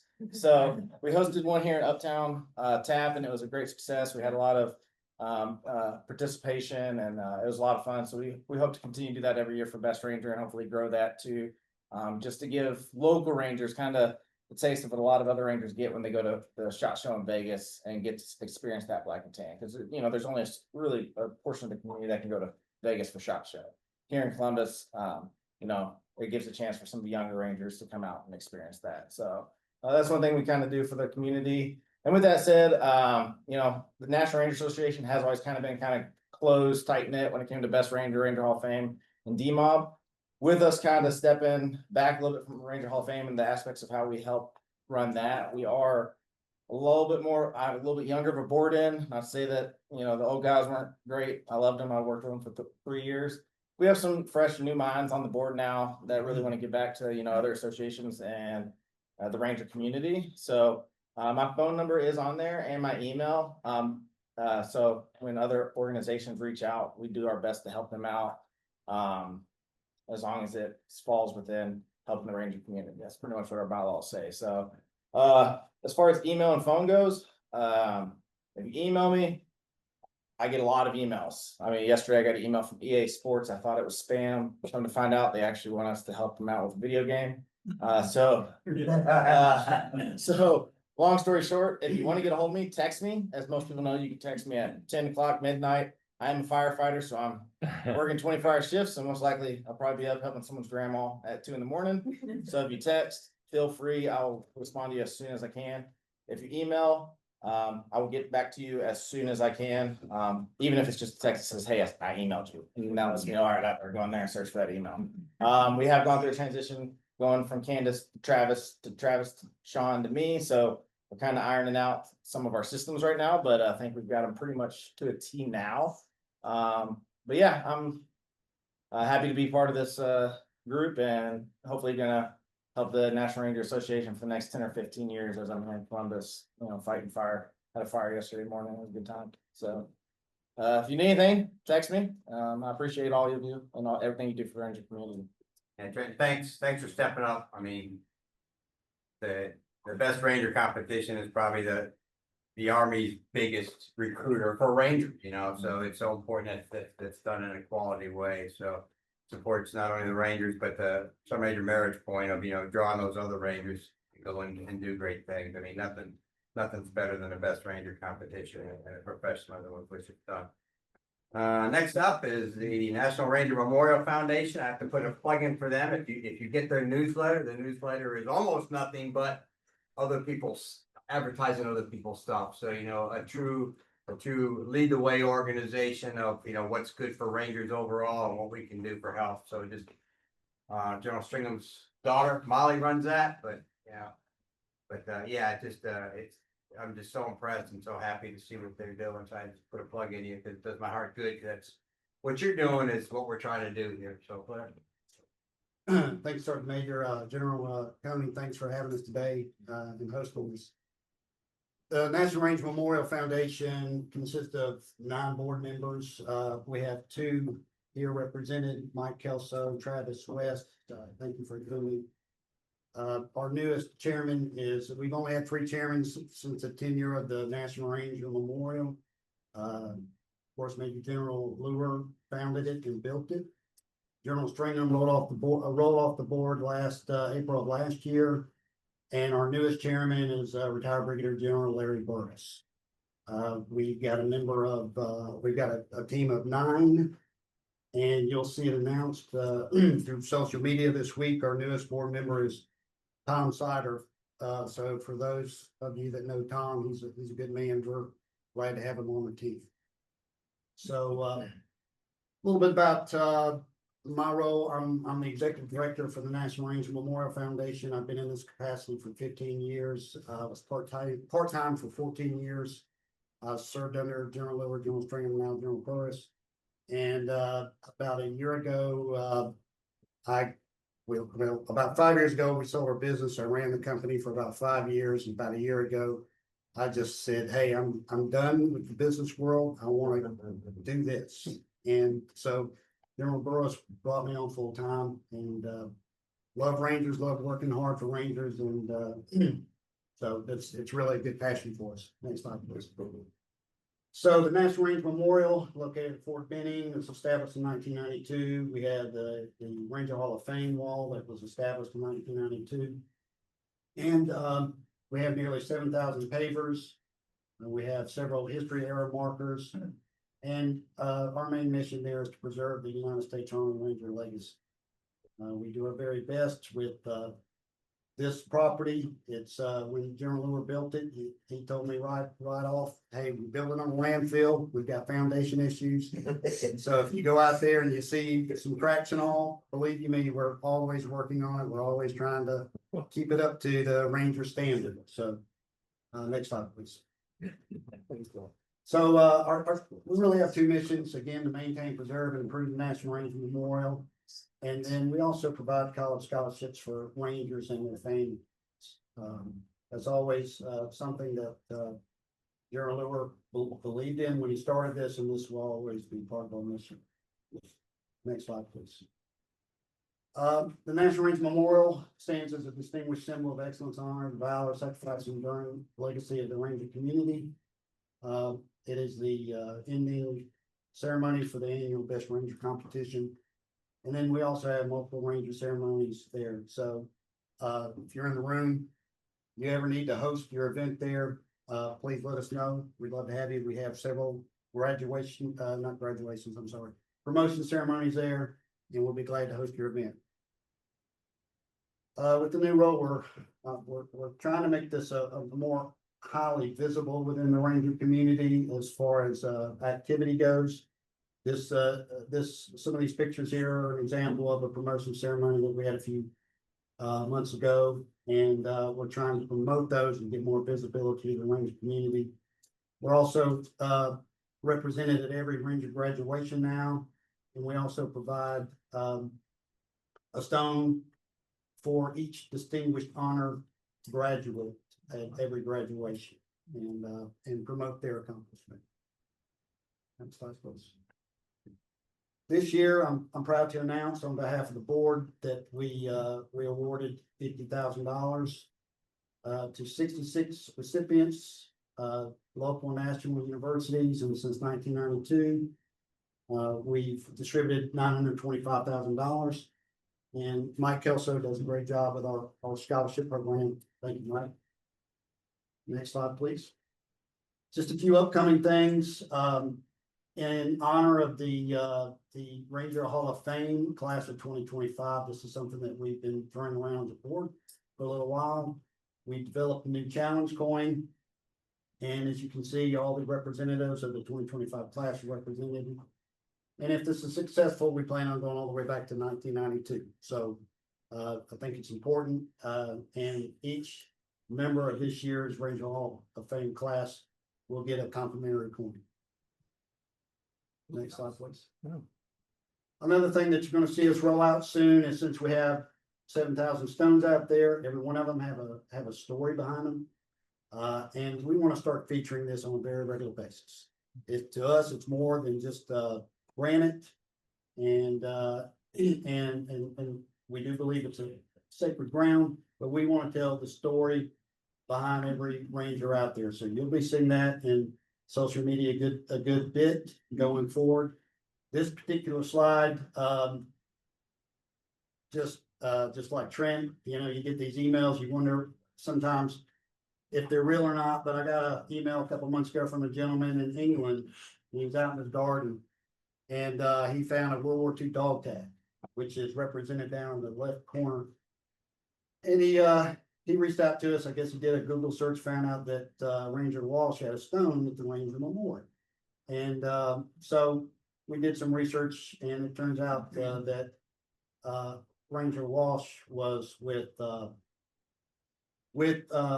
Ranger Battalion, and very extensive history. So if you like our Instagram page and go back and and look at the story. I encourage you. He even did an hour and a half video interview for the Congressional Archives, and very, very interesting story. So there's a lot of stories out there, and we really want to tell that. So you'll see us rolling that out soon. Next slide, please. We're also represented at the World War II Ranger Gold Medal Ceremony in Washington, D.C. this week. Our President Barry Todd and Max Mullen are there representing us, and we're honored to be there. Next slide, please. This has come up in the news, so I wanted to address it a little bit, just to kind of clear the air. I don't want to get controversial at all, but as you all know, with the name the base renaming, one of the things that was done was that they removed the stone and John Mosby from the inaugural Hall of Fame back in 2023. It was removed despite that he's honored and voted upon his among Ranger leadership, and his name was not on the final list for removal. The reason we're standing up and fighting for this particular Ranger is that he provided 48 years of service post-Civil War. He served under two presidents, and he served his country honorably. And so we put in a federal case. We now have an appellate case pending. And we're also pursuing political measures. I went to DC and met with 12 members of Congress back in February. And Barry and Max are doing the same thing this week in DC, as well as meeting with OSD. So we don't want to, for any lawyers in the room, Travis, we'd rather give money to Rangers instead of attorneys. And the sooner we get this settled, the better. Believe me, we don't want to make any waves, but I just wanted to bring this up and address it. Next slide, please. Another thing that we have coming up is in October, we're co-sponsoring with the Ranger Legacy Foundation 2025 annual meeting in Washington, D.C. This was Candace's brainchild. I think it's a great idea. We're going to bring in, we'll have a breakfast and a panel discussion with the Ranger Regiment Command, ARTB Command, and Division Commander of the 82nd Airborne Division as our panelists. So love to have any of you that are going to be in DC on October 14th join us. Also in November, week of November 19th through 23rd, we'll be announcing this soon, but we got the 55th anniversary of Sante Raid Reunion. We'll have it's going to be a great event. Max Mullen is working on that, and I think this is really kind of a lot of these guys last go around. So we'd love to have you come out and see them and participate, but we'll be putting more out on that as we get closer to the date. Just wanted to mention this week we're working hard on promotion or visibility there, and that's our stats for what we do. And Molly, thank you, Mike. Molly does do a great job with our promotion and our everything that we have going on. Again, anybody in the room, we'd love to have you. We'd love to have advertise what you're doing, your mission anytime. We put out a monthly newsletter, and we also have a very vibrant social media. So that's always available to you because we're in it for Rangers. So that's it for a wrap. There's my contact information if anyone wants to reach out to me about any of this. So feel free to. Thank you for having us. Thanks for having me. Okay, next up.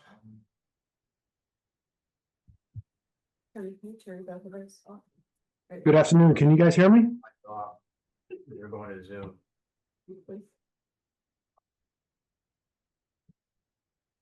Let's see what happens here. Okay, next up is, I hope this will be interesting, everybody. This is really another Candace initiative. Special Forces has done for a couple years at this cruise of Special Forces members. And so we're trying to put together a Ranger cruise in 2026. You know, as we talked about the mentorship program, if there's anything you want to do out there, there is a Ranger out there that can help you do that. Not only do we have a travel company, we have astronauts, we have just about everything. So Ranger Legacy Cruise, for your information, this is in the very early stages of what we're gonna do. ACSM Hall, thank you for that introduction. Can you guys hear me?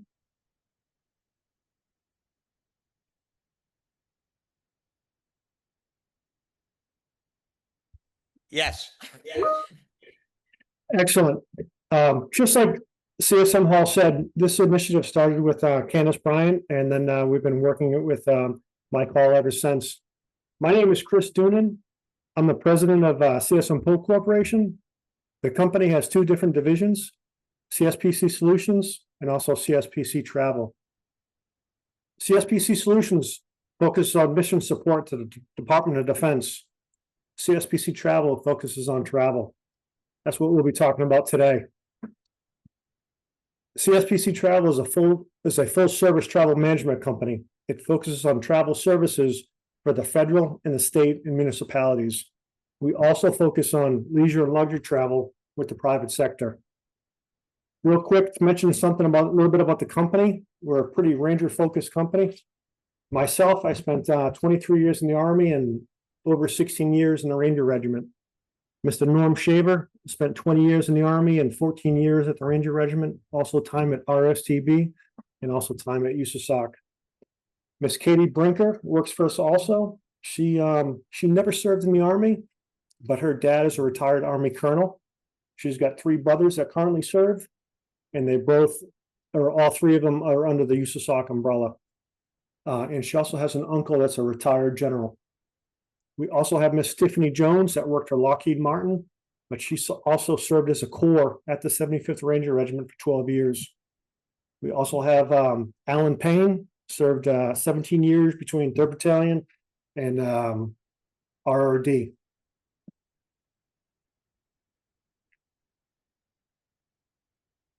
Next slide, please.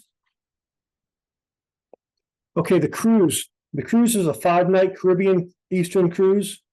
It's on Princess Cruise Line. Princess Cruise Line is a little bit of a premium cruise line and has a little bit of a mature audience or clientele. The ship itself is the Majestic Princess. It'll depart from Fort Lauderdale, Florida on Sunday, March 29, 2026.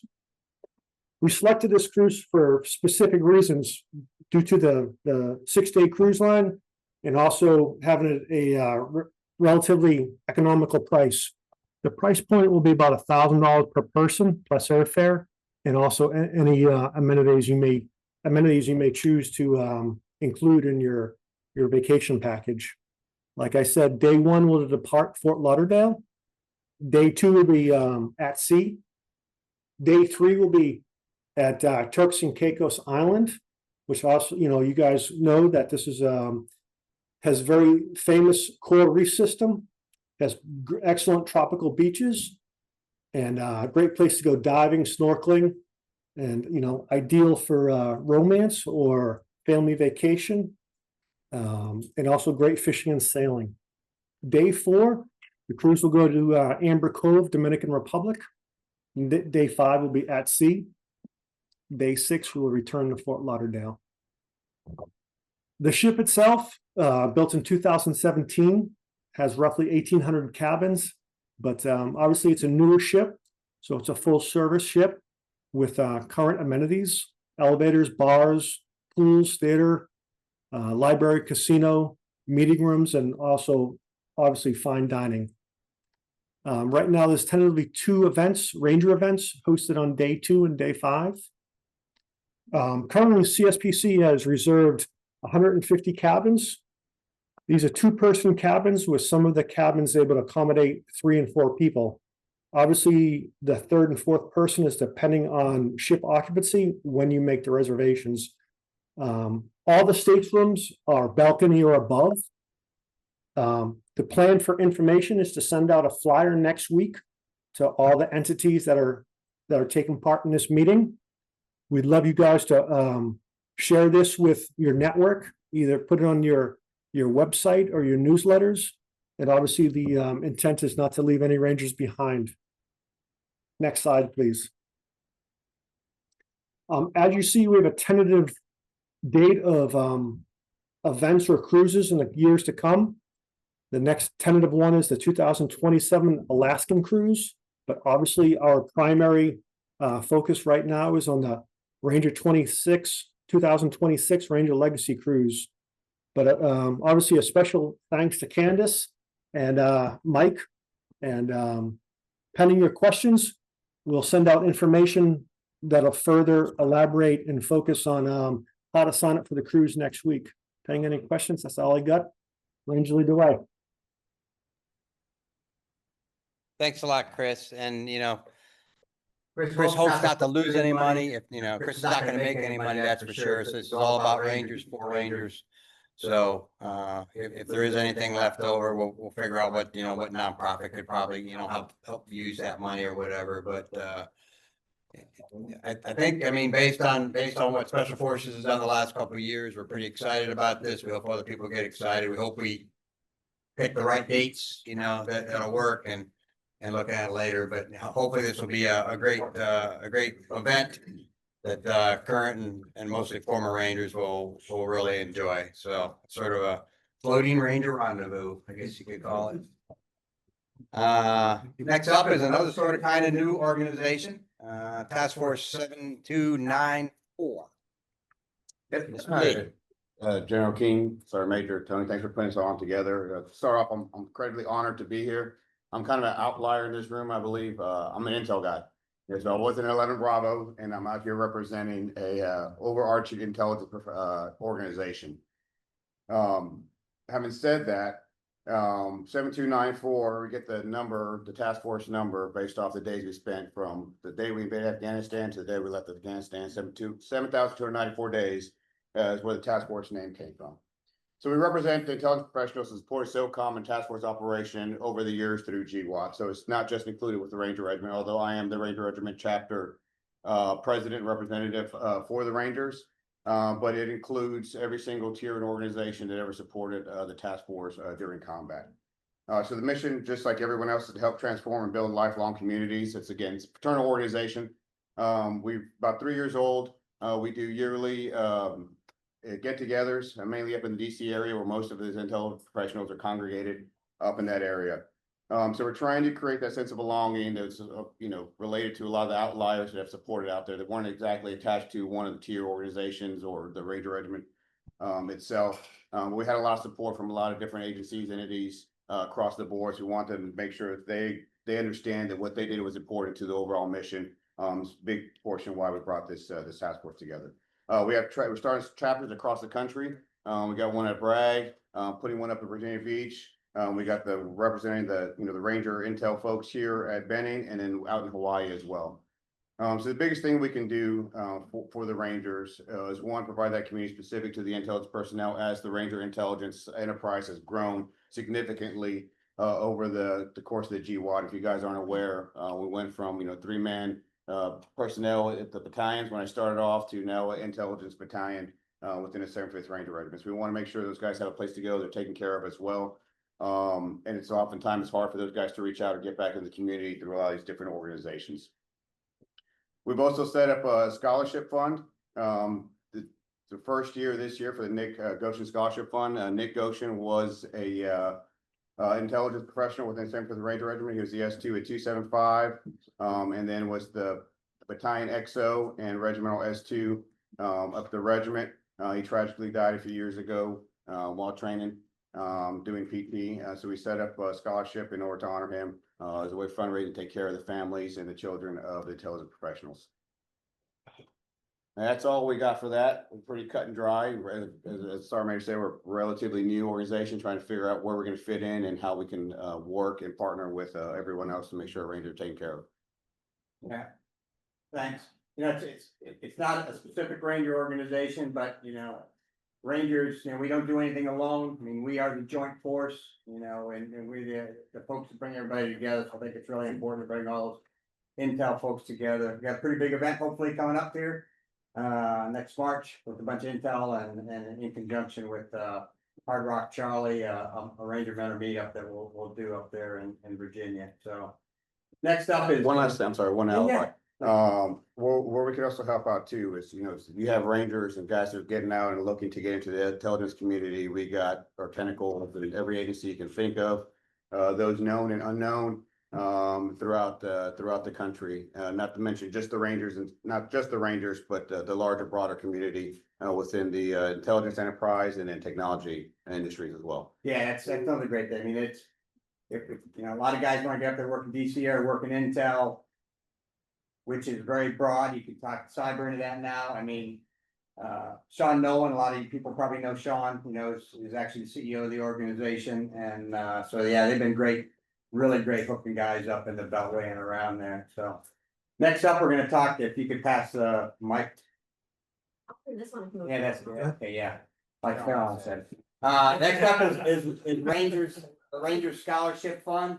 And you heard a lot of people already talk about that. I mean, everybody has scholarships, and we have an organization of dedicated Rangers that does all the legwork for us, and we just give them the money and we set the criteria. But you've heard many of we do that. Pointe does that. Hardrock does that. A lot of organizations run through the Ranger Scholarship Fund.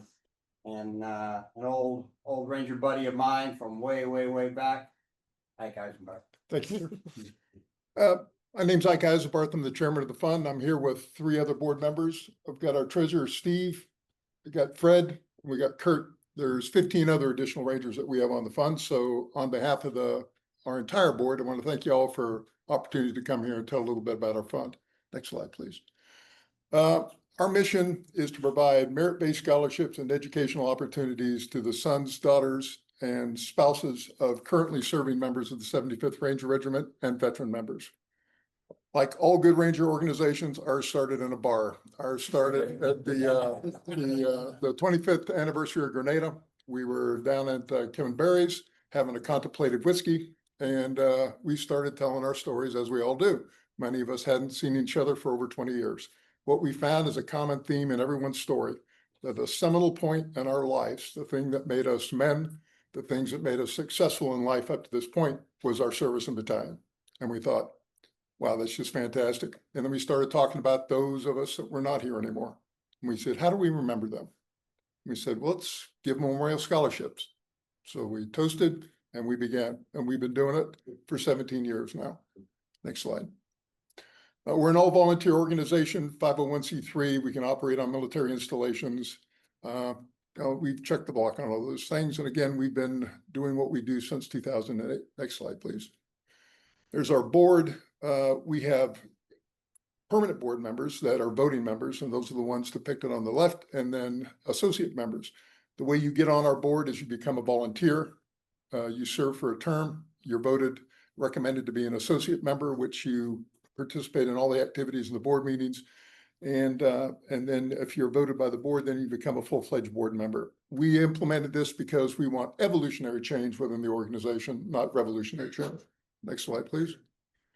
To be eligible, you just have to be a dependent of a ranger that served honorably. If you're on the naughty list, your kids pay the price. We're kind of Old Testament. Okay. So, but if you're going to a college, university, technical school, you're getting a certification, we're your cup of tea. Right now, you can get 4 undergraduate scholarships, and we just recently voted to add additional 2 years to graduate school, so you can get a total of 8 scholarships from us. Again, if you know any folks out there that are going to school, our sweet spot is not the A student. We are a scholarship fund, okay? But we're different. We recognize service and sacrifice, and we honor the service and sacrifice of those killed in action, killed in training, and who died in the line of duty. We do it by awarding merit-based scholarships in memory of them. But we're looking for young men and women that reflect the values of Rangers, okay? And so that isn't an A student, okay? Okay. If I said National Honor Society members here, I would be hating bad that bar bill. Okay. Okay. So we've got a lot of those. We've got the whole spectrum covered, but our sweet spot is the C+ student. Okay. That's what we're looking at. That's what we're looking for. Okay.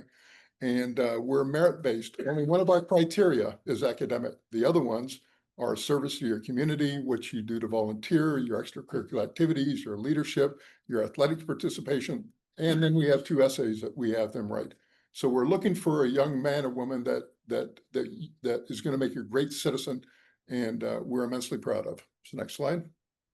This is kind of our timeline. We begin with submitting our application in January. It closes the first Thursday in February, and we award scholarships annually. We're actually awarding ours tomorrow at 11 o'clock at the Hardrock. Hope to see you all there. We'll be done in plenty of time to get to the Ranger Hall of Fame. Okay. Next slide. When we first started our first class, we had 7 folks. Okay. And we were really, really happy with that because, you know, with all these great ideas, as they were mentioning earlier, the best intention in the world will not send a kid to school. You got to have some money. And we realized that real fast. So we passed the hat and we self-funded the first year. And next slide, please. This year we gave 114. We're in 38 states. We're in 7 countries, and we're on 5 continents that we've got Ranger kids. And it's all with the help of, next slide.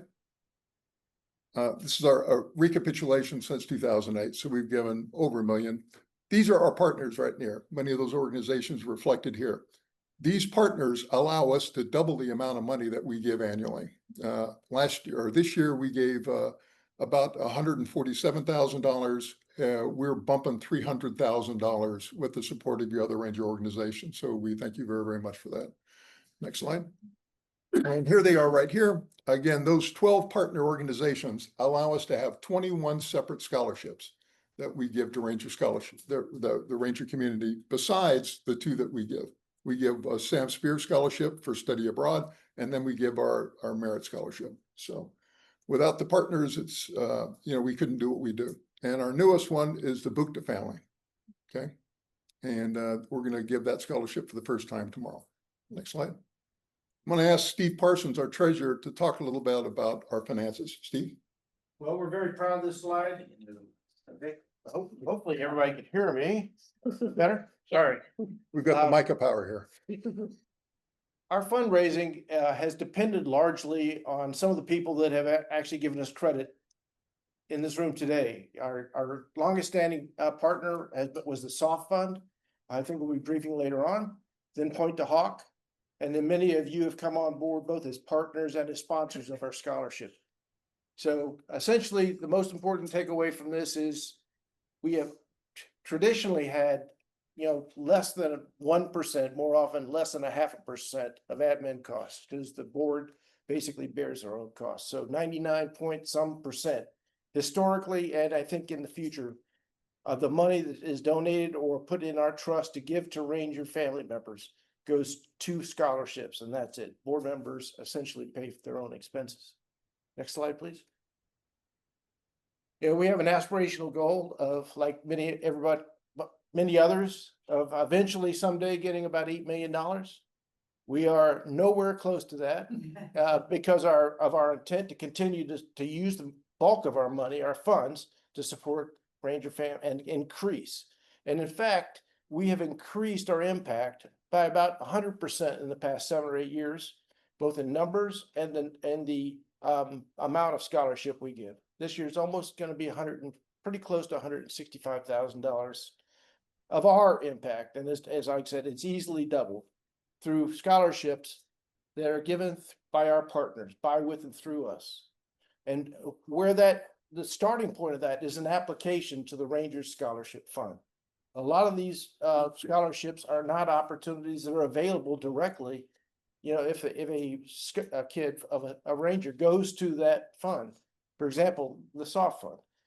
So one of the reasons not to self-select and not apply for a Ranger scholarship is because if you apply and even if you don't get every bit of money you need, chances are you're going to get 2, possibly 3 more scholarships through the way you answered your application for the Ranger Scholarship Fund. So that's the number one reason. Again, aspirational, someday maybe. Next slide. Okay, I would just say that we're very thankful for the supporters and the people that have acknowledged us today. But the truth of the matter is I learned a lesson from both Tony and Mike that over my career, the best things I ever did in the unit was to align the efforts of all the key guys that were really good. And about 7 years ago or so, both of them started talking about, why does everybody have their own line of effort? Why don't we try to work together? And this has helped us in 2 ways. The 12 people that you see on the slide that are either sponsors or donors, have come to us and we work together to serve the Ranger need.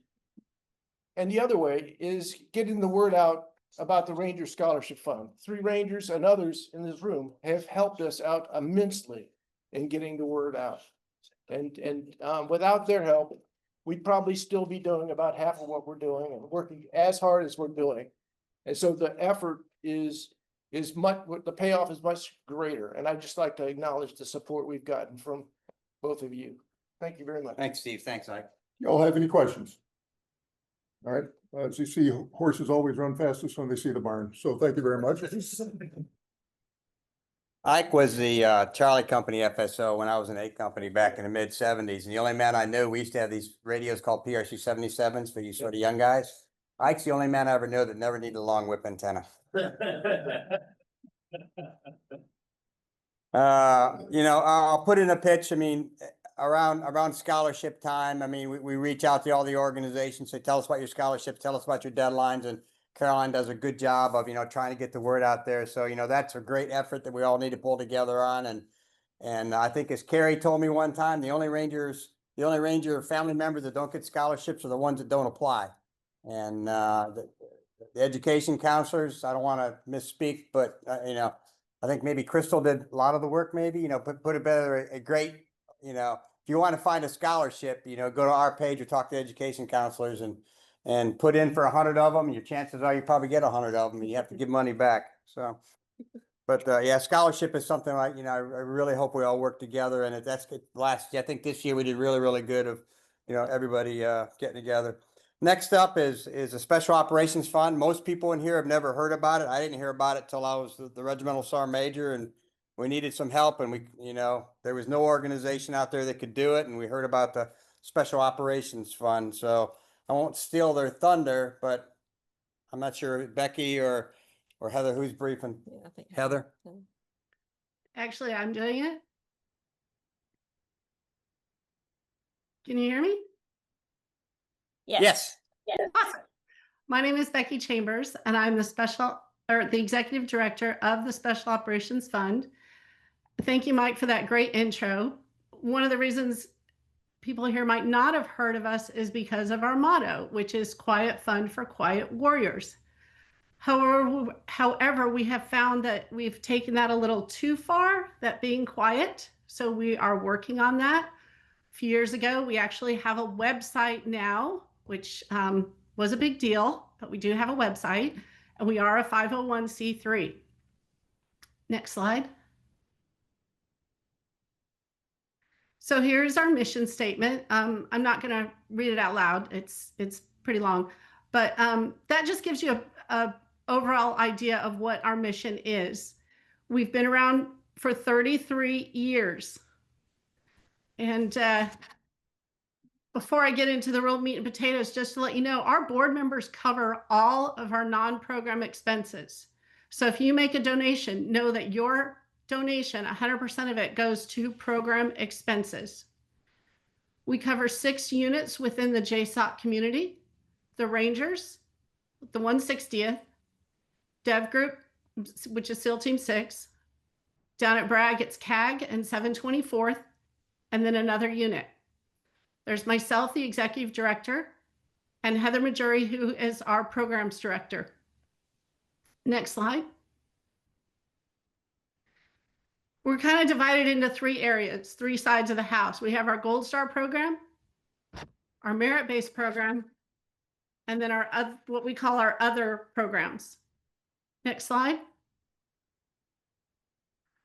So our Gold Star program, we don't care how it happened. If someone dies while they're assigned to one of those units, we pick them up and consider them part of our Gold Star family. That's KIA, KIT, suicides, LOD, non-LOD, We also cover Medal of Honor, the families and the soldier of Medal of Honor recipients.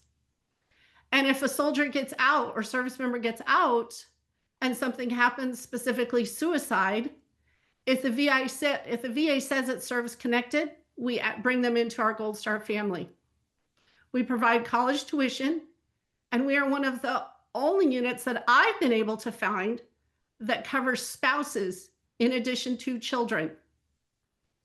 We have paid for numerous spouses to receive their undergraduate, graduate, and PhD degrees. We have the preschool program.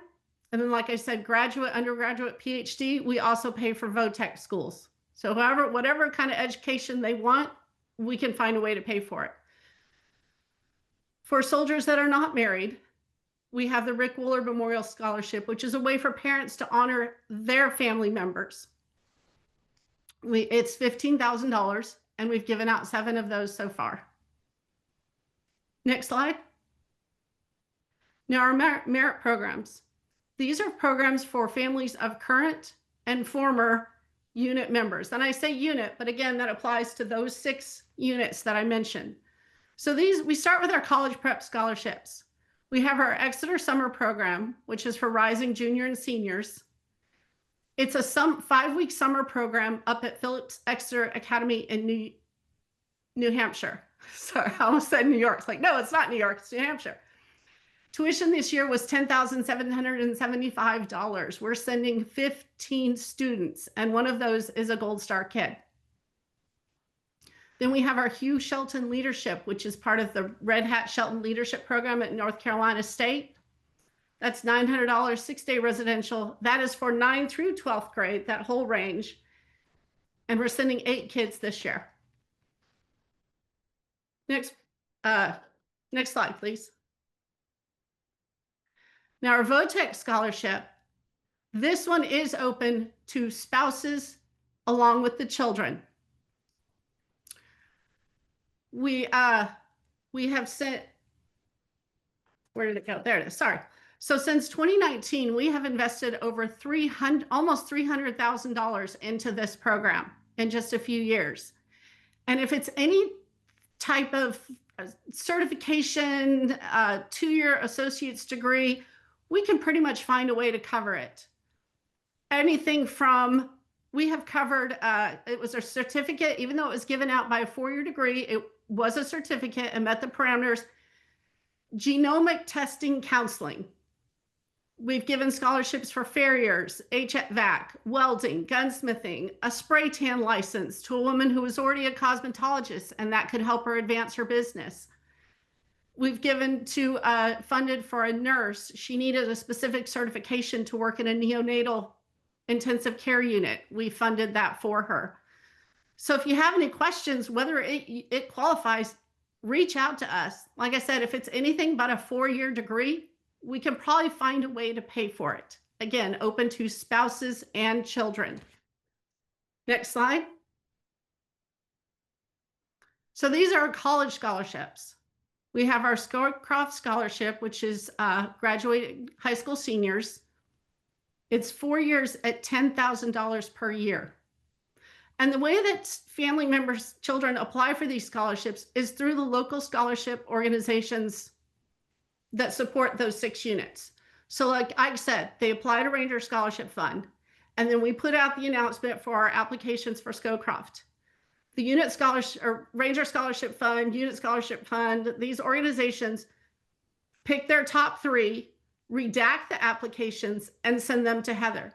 So by the time we see them, we don't know who they are. We don't know the rank of the parent. We don't know names. You know, if you see that they're graduating for Fort Bragg, you know, sometimes there could be some identification in there, identifying unit of which unit they might be with, but the judges have no idea who these family members, where they come from. The applications this year were so outstanding and amazing that we're actually giving out 7 this year.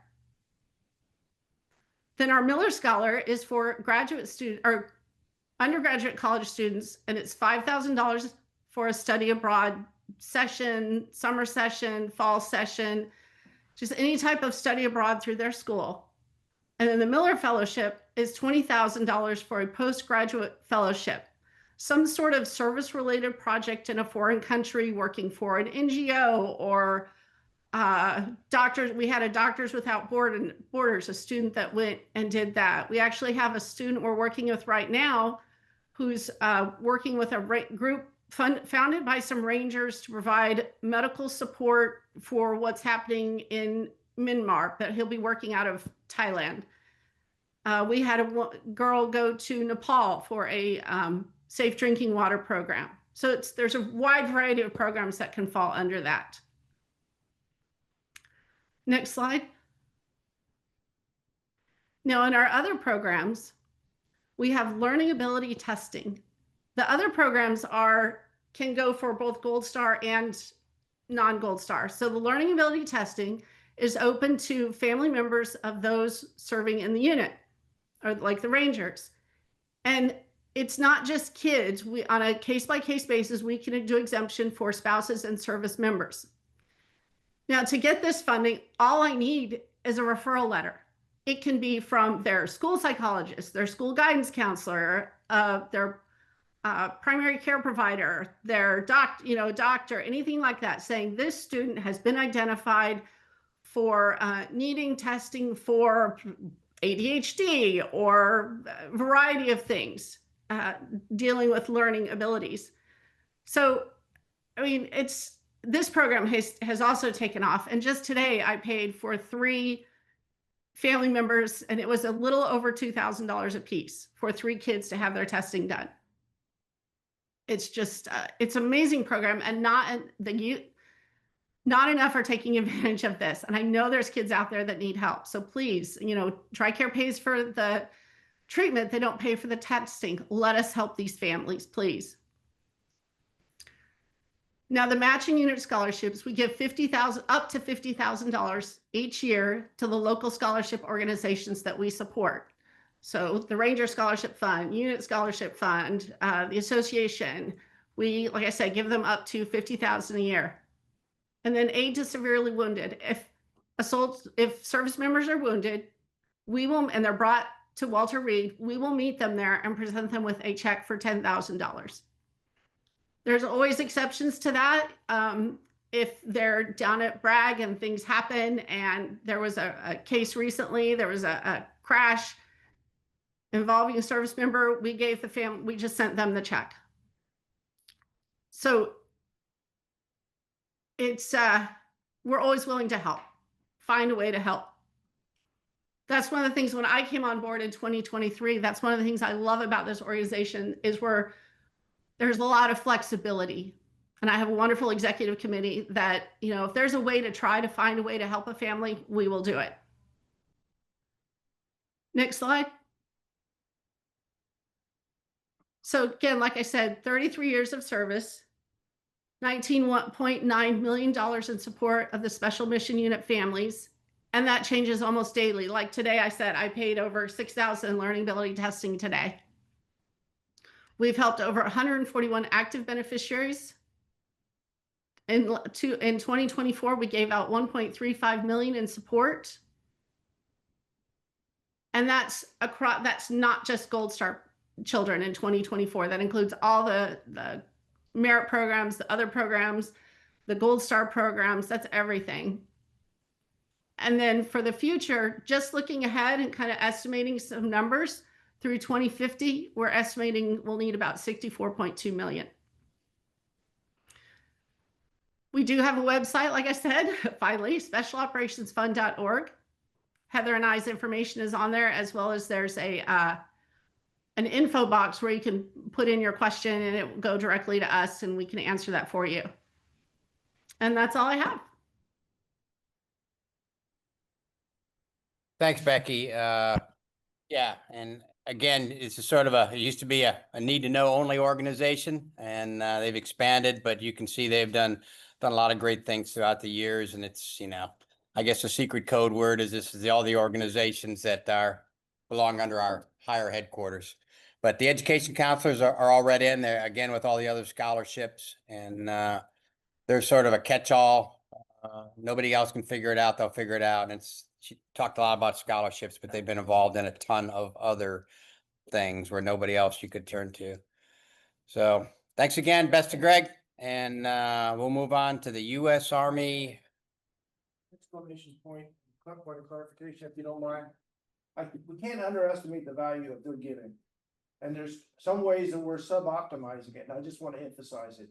Applying for your scholarship to us gets you into those. We got 2 scope profs this year. The guy that's going to go work with the Free Burma Rangers, Dave Eubank from 2nd Battalion.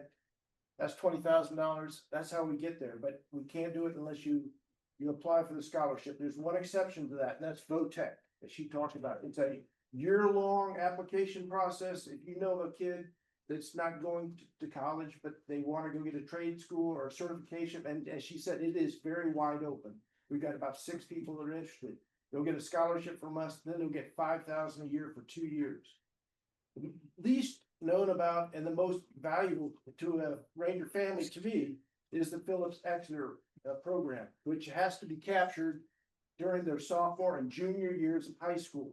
They'll get focused on college and they'll aim higher. And it's a really good way to get the family the biggest bang for the buck. So those are programs they could use your help, but it comes through mainly us. Thanks, Mike. Okay, hey, my name's Brian Halstead. I'm the president of the United States Army Ranger Association. So, yeah, next slide. Real quick, I'll let you read the agenda. I'm not going to read it to you. Next slide. Same thing. I'm not going to read the mission statement to you. But I think it's funny. The mission statement. So USARA came about. We just had our 50th anniversary. We are the oldest and largest Ranger Association in the world. And so last year when we were having our 50th anniversary, I was talking to some of really the last remaining plank holder. And he was talking about the World War II Ranger Association and the Vietnam Rangers. So they wanted to get together and make one large Ranger Association. And it was funny. Apparently there was a great deal of resistance from the World War II Rangers. They're like, hey, man, you can't even beat up a bunch of guys wearing pajamas. You're not, we took on the Nazis. You know who we are, right? It was, so anyway, it was interesting to hear how they went through that whole process. And apparently, again, I wasn't there. Staff Sergeant Whitey was an RI, and apparently he spanned the breach. He was World War II Ranger, Korea, and now Vietnam Ranger. And he stood up and he told those guys, yeah, it's every bit as tough as we had it, and we should come together. So I'd like to thank Staff Sergeant Whitey. Great guy. But that really is our big focus right there, is camaraderie, getting together. We have Ranger bases all over the country. My goal, next slide, right? My goal is growth. Not because I want to be or feel the need to be the grand poobah of some bigger organization, but wouldn't it be wonderful? Now, everybody in this room gets it because we're all here, right? We are all here in community with our brothers. There's a lot of people who can't make it.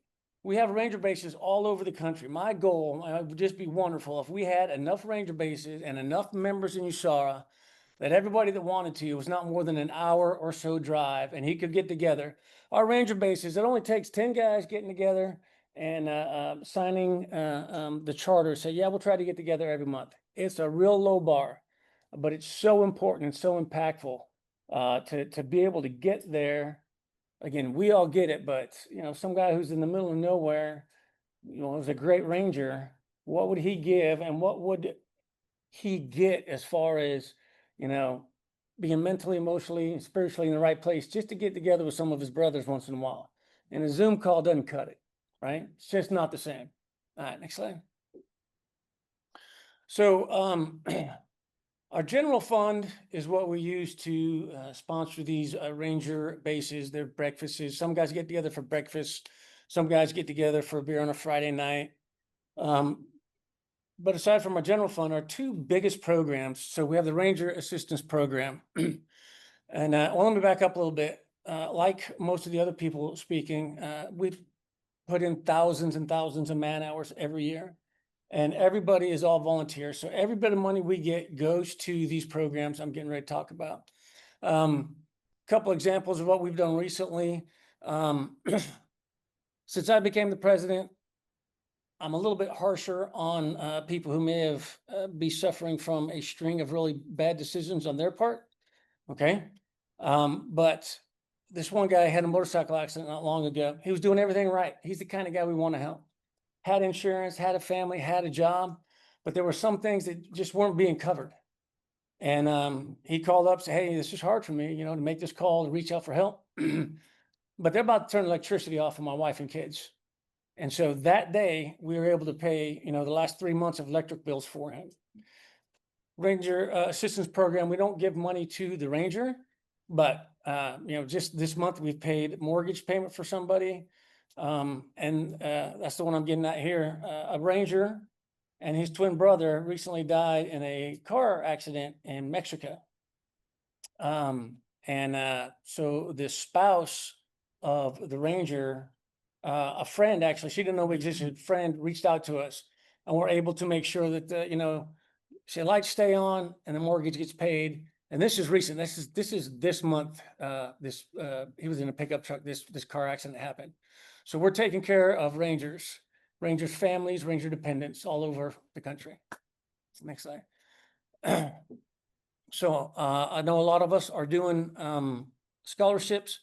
Super excited about this. I just earlier this morning, I had my board of directors meeting. I asked the board to increase the amount that we have set aside. It's up to, I was gonna say 50, but somebody kicked in a little bit extra. So we're $52,000 of scholarships we're gonna give. In the last 3 years, this program has more than tripled as far as the number of applicants that we get. And we have a very rigorous grading process. I mean, to be eligible, just need to be associated with the Ranger community. A lot of the people who are applying for these, it's their dad or their grandfather who is the sponsor, as we call it, the tether to the Ranger community is how we get a hold of them. But we had 18 people out of the 50, I guess 56, six applied, 49 were fully compliant, and 18 of those 49 were graded high enough to be able to receive a scholarship. So I asked the board if we could increase the amount so we could get everyone who qualified some money, and they agreed. And that's, I think it's a great thing. I'm very proud of the board. I'm very happy that we're in a position to be able to do that. Next slide. Okay. Again, next couple of slides are just going to be pictures because it's all about getting together with your Ranger brothers. So I had the honor this year of being able to lay a wreath at the Tomb of the Unknown Soldier. That was a great day. I mean, for me personally, if you've never been to the Tomb of the Unknown Soldier, I recommend you go. It's completely free and it's very powerful. It is something to behold. Next slide, please. So we have get-togethers across the country. This one's in Tampa. I don't know if you guys know Chris Sorensen, General Grange, Sergeant Major Raymond. I thought we had about 150 people there. I talked to the management. They said, well, about 300 people because it was about 4 hours of people were coming or going. So I mean, that's battalion minus. We're ready. It was a ton of fun. Next slide, please. Same, we have, I think this one, okay, which one is this? Michigan. I was trying to read. This is up in Michigan. It is just fantastic when I get emails from guys who, whether, they're the president of a local Ranger base or it's their first time having gone to one of these meetings, and they're just all fired up. Hey, I haven't been with my Ranger brothers in 20 years. And, now I went there and I get to do this every month. So that's a lot of what we focus on. I think these are probably the last two slides, just more pictures of us getting together. And it doesn't matter how big or small, okay? We have funds set aside. So, if you can, free beer and free food attract a lot of people. So we try to make sure that we sponsor these things so that we can get folks to come and be in community with their brothers. It's, again, part of our mission statement. It's something that we truly believe is beneficial. And that's how we're broken down. And for those of you that ever worked for FEMA, you might recognize that map. But it makes things a little bit easier. And so this is one of the things I want to leave folks with. Again, some organizations that are briefing here today are not membership based. Okay, and that's okay. We are, and we really want anyone in this room, anyone within the sound of my voice, and they told two people and they told two people. So if you know folks this is tab and scroll, right? I was fortunate enough to be able to serve in the Ranger Battalion. Later in my career, I was, on A teams with great guys that just never, they didn't have the opportunity to serve in the Ranger Regiment. So I really like the idea of this bigger brotherhood. I'm very proud of it. It's inclusive. And there are some just wonderful people who never had the opportunity to be in the Ranger Regiment. And these are some of the benefits that we offer. My favorite one is down at the bottom. I mean, I left a battalion in the 80s after a little over 6 years. There was no emails. There was no Facebook. I mean, if you didn't write a snail mail letter to somebody, you just lost contact with them. And now he's not here, I don't think, but our mid-central regional commander, a guy named John Beagle, I hadn't talked to him since I left in '89. And now I bumped into him. We started talking. And now he's the regional commander, just a great guy. And he's the guy you might have saw in that last picture that was he golfs. So anyway, I would encourage you to consider joining USARA and bringing anyone you know who's eligible, served in the battalions or a graduate of Ranger School to consider joining USARA. I think that's it. I'll give you a sheet back now, boss. Yeah, thank you. Yep. Next up is, let me just take my computer, is the U.S. Army, the U.S. Mountain Ranger Association. Keith? Thank you. Don't break anything. All right. Good afternoon. I'm Keith Antonia, and Another lousy fisherman. that's right. I caught a bluegill. This has been an eye-opening event for me. This is the first meeting of this type that I've attended, and I see a lot of synergy between the Mountain Ranger Association and some of the activities and things that the other organizations and activities they're doing here. And so I'm going to go make sure, and I've got a whole bunch of notes here. I'll make sure that our membership knows about some of these opportunities that were presented in here. I'm not the alpha male for the Mountain Ranger Association. That is Bob Williams, who is the president of Mountain Ranger Association. Hey, thanks. As you see there, our officers are on the right. Our board of directors is on the left. J.D. Kirby, our chairman of the board of directors, is a Vietnam veteran, and I believe his last job in the Army was the head of, or the commander of the mountain phase of Army Ranger School there. He lives in Gainesville, Georgia, and you can see the rest of our board of directors and our officers. By the way, we have, hang on for a second, we have a little over 1,600 members, and 22 of our members are in the Ranger Hall of Fame as well. Next slide. So this is our mission, and I won't read the mission statement unless there's a Marine in here. Unless I will read it. Just let me know. But this is our focus here is on the 5th Ranger Training Battalion, really, and the soldiers in the 5th Ranger Training Battalion and their families, and also those who were assigned to the 5th Ranger Training Battalion. But it's open. Well, next slide. So we're also a 501c3 organization. So that's our membership. You don't have to have served as in the 2nd Ranger Company or the 5th Ranger Training Battalion. You just have to be a member, a graduate of Army Ranger School. And there are no dues. We operate on donations, almost exclusively, but also some grants and some fundraising activities. Next slide. Like a lot of other organizations, we have a scholarship program. All details are on our website, so I'm not going to go through that, but we've got 2 awards of $2,000 each for each of 2 high school seniors every year. Next slide. Some of our activities here, this is not a comprehensive list of everything that we do here in the Mountain Ranger Association, but these are some of them. The annual Critter Cookout, I think a lot of folks in here probably know about that. Our hunters go out and kill things like deer and turkey and squirrels and things like that. We get together and we eat this in conjunction with the 5th RTB open house. This year, a bunch of the Mountain Ranger Association members tried to kill some wild boars, but nobody could come up with one, even though there's hundreds of them out in the woods up there. And you can see some of the other things that we do. In addition to that, we have monthly meetings. And so the first Thursday of every month, we meet at 1900 in the overhang club on the Mountain Ranger Camp on the Camp Frank D. Merrill. And so if you want to recall your Dahlonega Ranger School experience, to come on up for a Mountain Ranger Association meeting.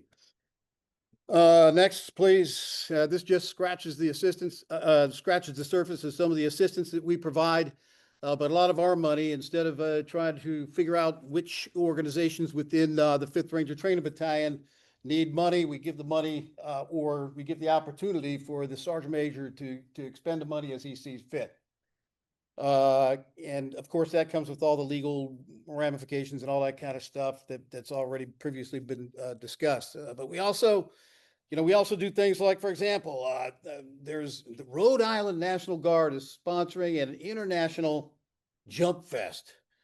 And so 5th RTB wanted to send RI up there as a reward for good performance, right?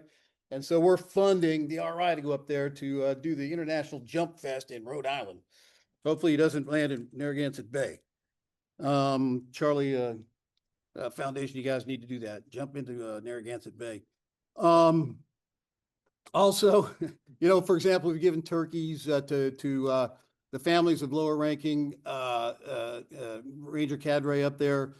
We give the Sergeant Major a bunch of Christmas money to give to those lower rank and enlisted members as well, like in the Marauder platoon, which is the Op 4 platoon for the 5th RTB, et cetera.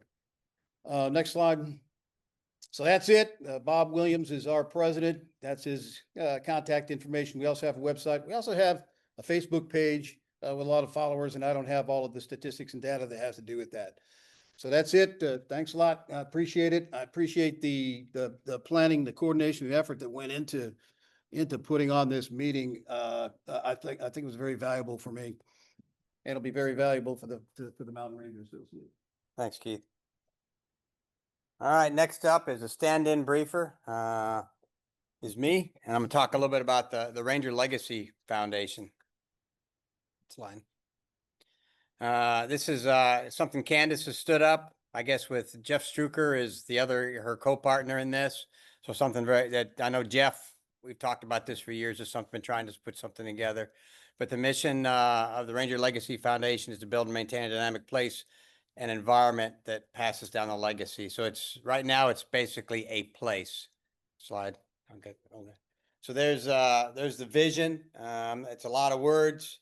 Everybody knows Candace. She's passionate and she's detailed, and so you get a lot of words. But that's what it is. It's a place where people can get together, and maybe the Hall of Fame moves out there. Either nod your head or correct me. For you people that have sat in the meetings before, please correct me if I'm wrong. But it's a place that hopefully the Ranger Hall of Fame will be there, and where folks will get together somewhere here in the Columbus area. Again, there's the purpose of it.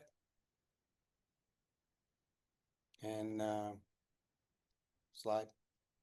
Goals. How'd my picture get in there? The same coat I'll be wearing tonight. It's the only coat I got. My wife will let me take out of the closet. But I'm familiar with that. yeah. But again, the goals of the organization is to commemorate the service and contributions of the Ranger community, and foster shared understanding. Slide. Here's what Candace calls her value proposition, because it is a large amount of money that needs to be raised and maintained. But again, it's a living legacy of what the Rangers are. It'll be a hub for connection and growth. Not so much a destination, not a building, but a home base is the concept, and honoring the past by building for the future.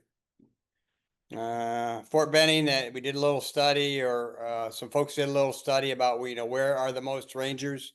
They're obviously spread completely around the country, but a large majority of them are in this area. So that's why that specific place was chosen. This is what Candace asked me to emphasize. I mean, as you can see, it's a very young organization. She first started talking to a whole bunch of people, probably a lot of people in this room, less than a year ago. Had a monthly IPRs, had a get together in Dahlonega 2 months ago, Mike, something like that. And yeah. And so now we're basically what we call the kickoff in public phase. We're gonna start figuring out how to raise this money, but not so much raise the money, but let everybody understand why this is being done. There's her initial timeline. Go ahead. And yeah, and again, this and a lot of organizations were asked to put this out. We did a survey, on what Rangers wanted, and here's what we're hearing back. So, and I think this is the final slide. I didn't have time to prep, but yeah, and that's what it's about. So you'll see she on social media, lots of IPRs going on, trying to figure out how to get this stood up and what it's gonna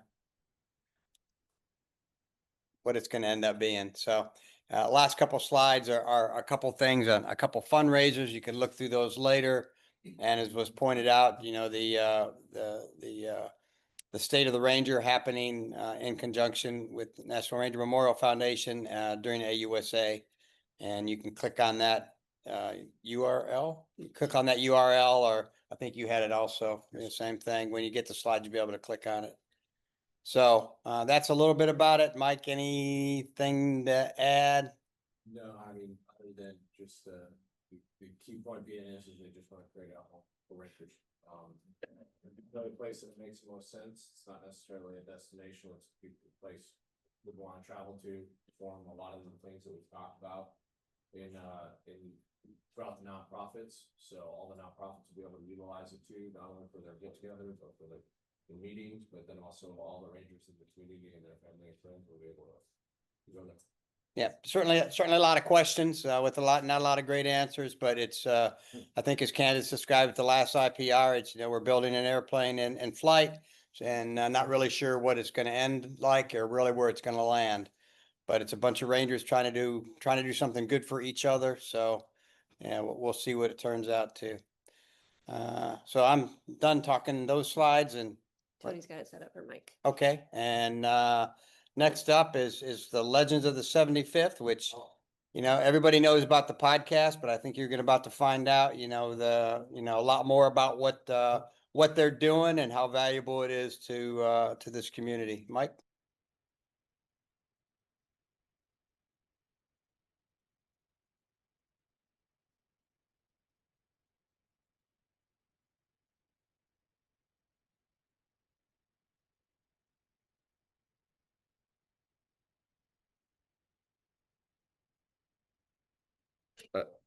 Gotcha. I appreciate the opportunity to kind of sit down and talk to everybody about what we're doing. Everybody's probably pretty familiar with the podcast. You've seen some of it. Many of you have been guests on the podcast. And be perfectly honest with you, I was very happy with just doing the podcast. But unfortunately, Dan Knight approached me last summer, and it has spiraled into something that is a little out of control, a little overwhelming, but it's probably much needed in the community. So just talking about what we're doing. One, we've stood up as a nonprofit. We're working through the process for that. And our single mission is to capture and preserve Ranger history. Additionally, as a sideline focus to that, we will also try to help the nonprofits in any way we possibly can to amplify their stories and amplify their causes. I'll say something, very harsh, and you take it for what it's worth. But if anybody knows me, I usually do that to kind of get everybody's attention. The bottom line is that if you're not on social media and having a significant presence on social media and posting regularly on social media, no one knows about you. That's just the truth of the current generations. The newsletters are not going to work. The email flyers are not going to work. All of the news, all of the information, all of the communications for the Rangers that exist nowadays and are currently in the formation or below the 30 years of age, all happens on social media. And I'm not saying that to be rude to anybody or to try to stifle anybody's efforts, because everything you're doing is great and it's impacting the community in millions of ways. But the truth is all of us know, as we get long in the tooth, we're not all going to be here forever. And it's the younger generations that are going to take over for all of us and are truly, truly going to carry this message forward. So as soon as we can pull them in to our community, the better. And the sooner we can amplify their voice, the better off we are. Okay, so now that I've punched everybody in the face and they want to throw something at me, let me tell you a little bit more about what we're trying to do and what we're trying to help with. We have pretty much 3 lines of effort that we are trying to do, and all of it exists in the media space. It started in last summer when Dan Knight and Sergeant Major Hall approached me about them wanting to go to Cabanatuan over in the Philippines, take 22 Rangers over there and walk the path and pay tribute to 6 Ranger Battalion's actions in World War II. I think they came to me because they know that, you know, I kind of do some stuff on social media, and some of our team does. And I very, very quickly realized that if we're going to do this, we're going to get one opportunity to go over there with this, the 80th anniversary. So we linked up with some people in the community and also in the industry. When I say industry, I mean the media industry. And we went over there with a full production team. And basically what we captured was, it will be a feature-length documentary that'll have 3 primary narratives to the full-length documentary. One, it'll be the actions of 6th Ranger Battalion and what they did 80 years ago in rescuing 512 prisoners of war, many of them survivors from Corregidor Island, and also the fall of Bataan Peninsula. That's one narrative. Also, something that we've been talking about this entire time, Rangers getting together to share a purpose. I have to tell you that one of the most surreal moments of the entire excursion, there was a couple, was Sergeant Major Hall sitting on one side, Sergeant Major Hugh Roberts sitting on another side, and Specialist, you know, out of service, Cameron Foth sitting there. And these 2 former regimental sergeant majors are mentoring this young specialist that came along with us. It was probably one of the most remarkable things I've seen. So, you know, being able to capture that and recreate that and share that experience with everybody in the long form media avenue is what we're trying to do. And then the third one, and there's actually a few individuals that I want to talk to about this. It was very last minute. I didn't even know about it. Paul O'Connell came with us as well. And his father was William O'Connell, Lieutenant William O'Connell, who was the breach man for 6th Ranger Battalion. And Paul came over there, and I mean, you know, folks that were there, you know, they get chills when we talk about it. He didn't even know his father was a Ranger until after his father had passed, and he uncovered a chest. So there was multiple times throughout this 10 days where he talked about his father and who his father was, and more importantly, how he would go, I totally know why my dad did that now. Hanging out with you 22 Rangers, he's like, I see, you know, he wasn't saying it because Paul's, you know, he's a Mainer, he's direct, but he's not super over the top. But basically what he's saying is, I understand why my dad was a dick, you know, about certain things, you know, is really what he was saying. So it's a pretty amazing story, and we chose a hell of a one to make it our first venture. But now also what we were doing as well is we're doing what I call, you know, short form, long form, and medium form. And we're actually helping the Ranger Legacy Foundation this week create basically a trailer that they'll be able to use when they go out there for their efforts for their nonprofit, and to share their message and the efforts that they're able to do. And we have a team here. If anybody's interested in participating in that, please let me know. If you want to talk about the Ranger Legacy Foundation, let me know. And then also we're going to produce a medium form documentary talking about the Ranger Hall of Fame and the inductees for this year, the genesis behind the Ranger Hall of Fame and why it's significant, you know, what really it's all about. And we'll put that out there for the masses so that they can understand what the Ranger Hall of Fame is. Because at the end of the day, I mean, our full mission, our full thing that we're trying to accomplish is there's a ton of stories about Rangers. There's some are individual, some of them are collective. And we just want to be able to capture as much of that as we possibly can, so that we can share it with everybody and what everybody's doing. But we can also do that with many of the nonprofits. Okay, so coming back and put my foot in my mouth, because I understand that I maybe was a little bit up front in the beginning, we're really, really honestly here to help you. I don't want to say that we've got it all figured out, but we definitely have great engagement across the mediums on digital, on all the digital platforms and everything else. And if you have something that you want to try to communicate to the larger audience, we can help do that. And we have individuals that can help do that. And we have a lot of already strategic partnerships in place that we've done. One of them being the Best Ranger competition, for instance.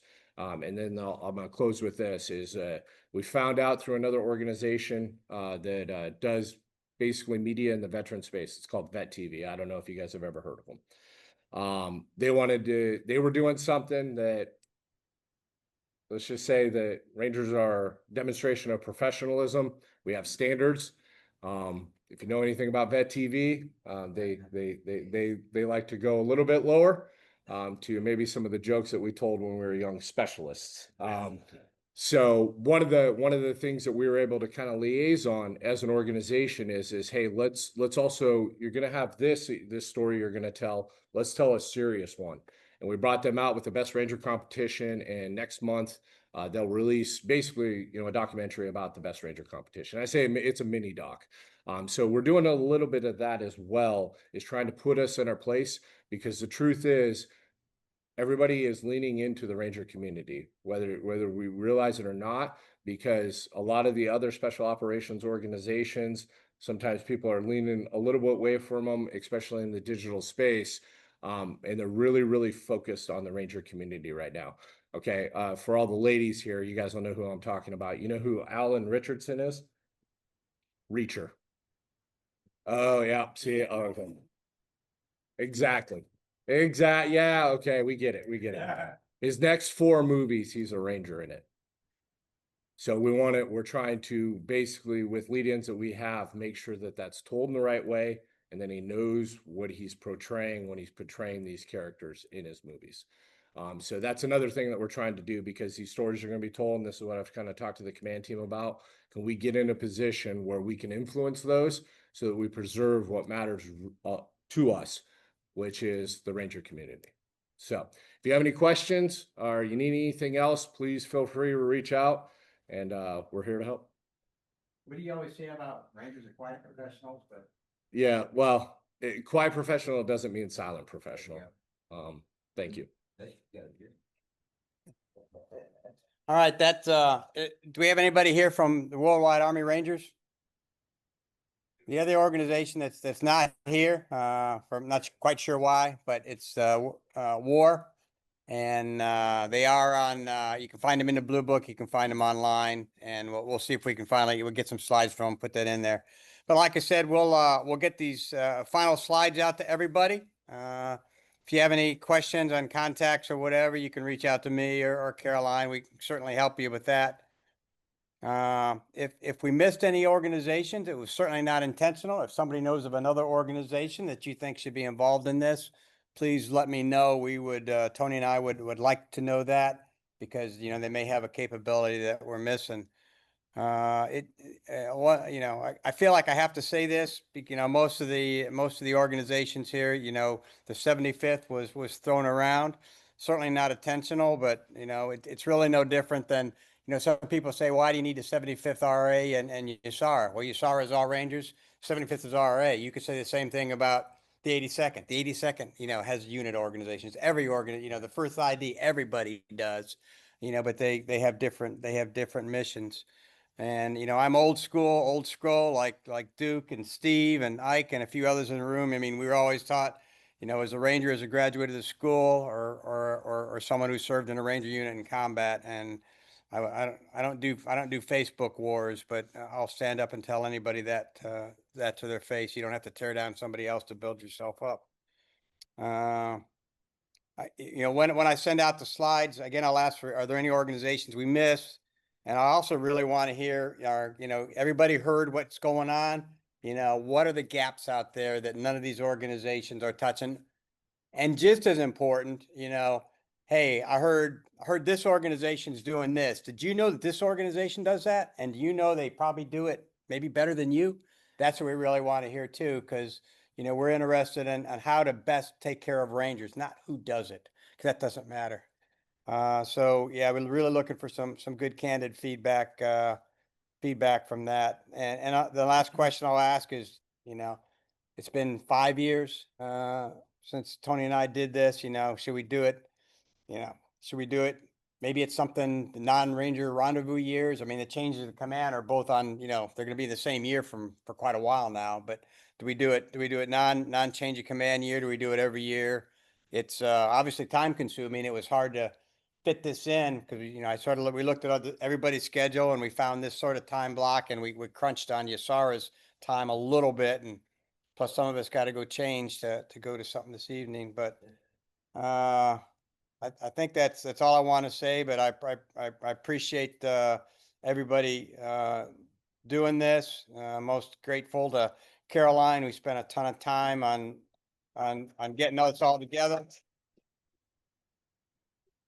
For Tony and GallantFew for getting spicy chicken, him knowing that I don't like spicy chicken. But Tony and GallantFew, you know, are our great partner here, for all they've done and bringing us together. But yeah, I guess that's all I got to say. All right. So Merritt once got 30 30 seconds. For any member of USARA who has not served in the 75th Ranger Regiment, you are all authorized, allowed to join the 75th Ranger Regiment Association on an associate membership. It's on our website. Please feel free to join us. And again, last thing that I'll say before I turn over to General Keane is, you know, there's only 4 people that went over the time limit. Sergeant Major Inman, Sergeant Major Merritt, Sergeant Major Hall. But anyway, sir, here you go. Thank you very much, and appreciate everything everybody's doing. Hope to see you in the Ranger Hall of Fame event tonight and tomorrow. Thank you very much for everything you do for our Rangers.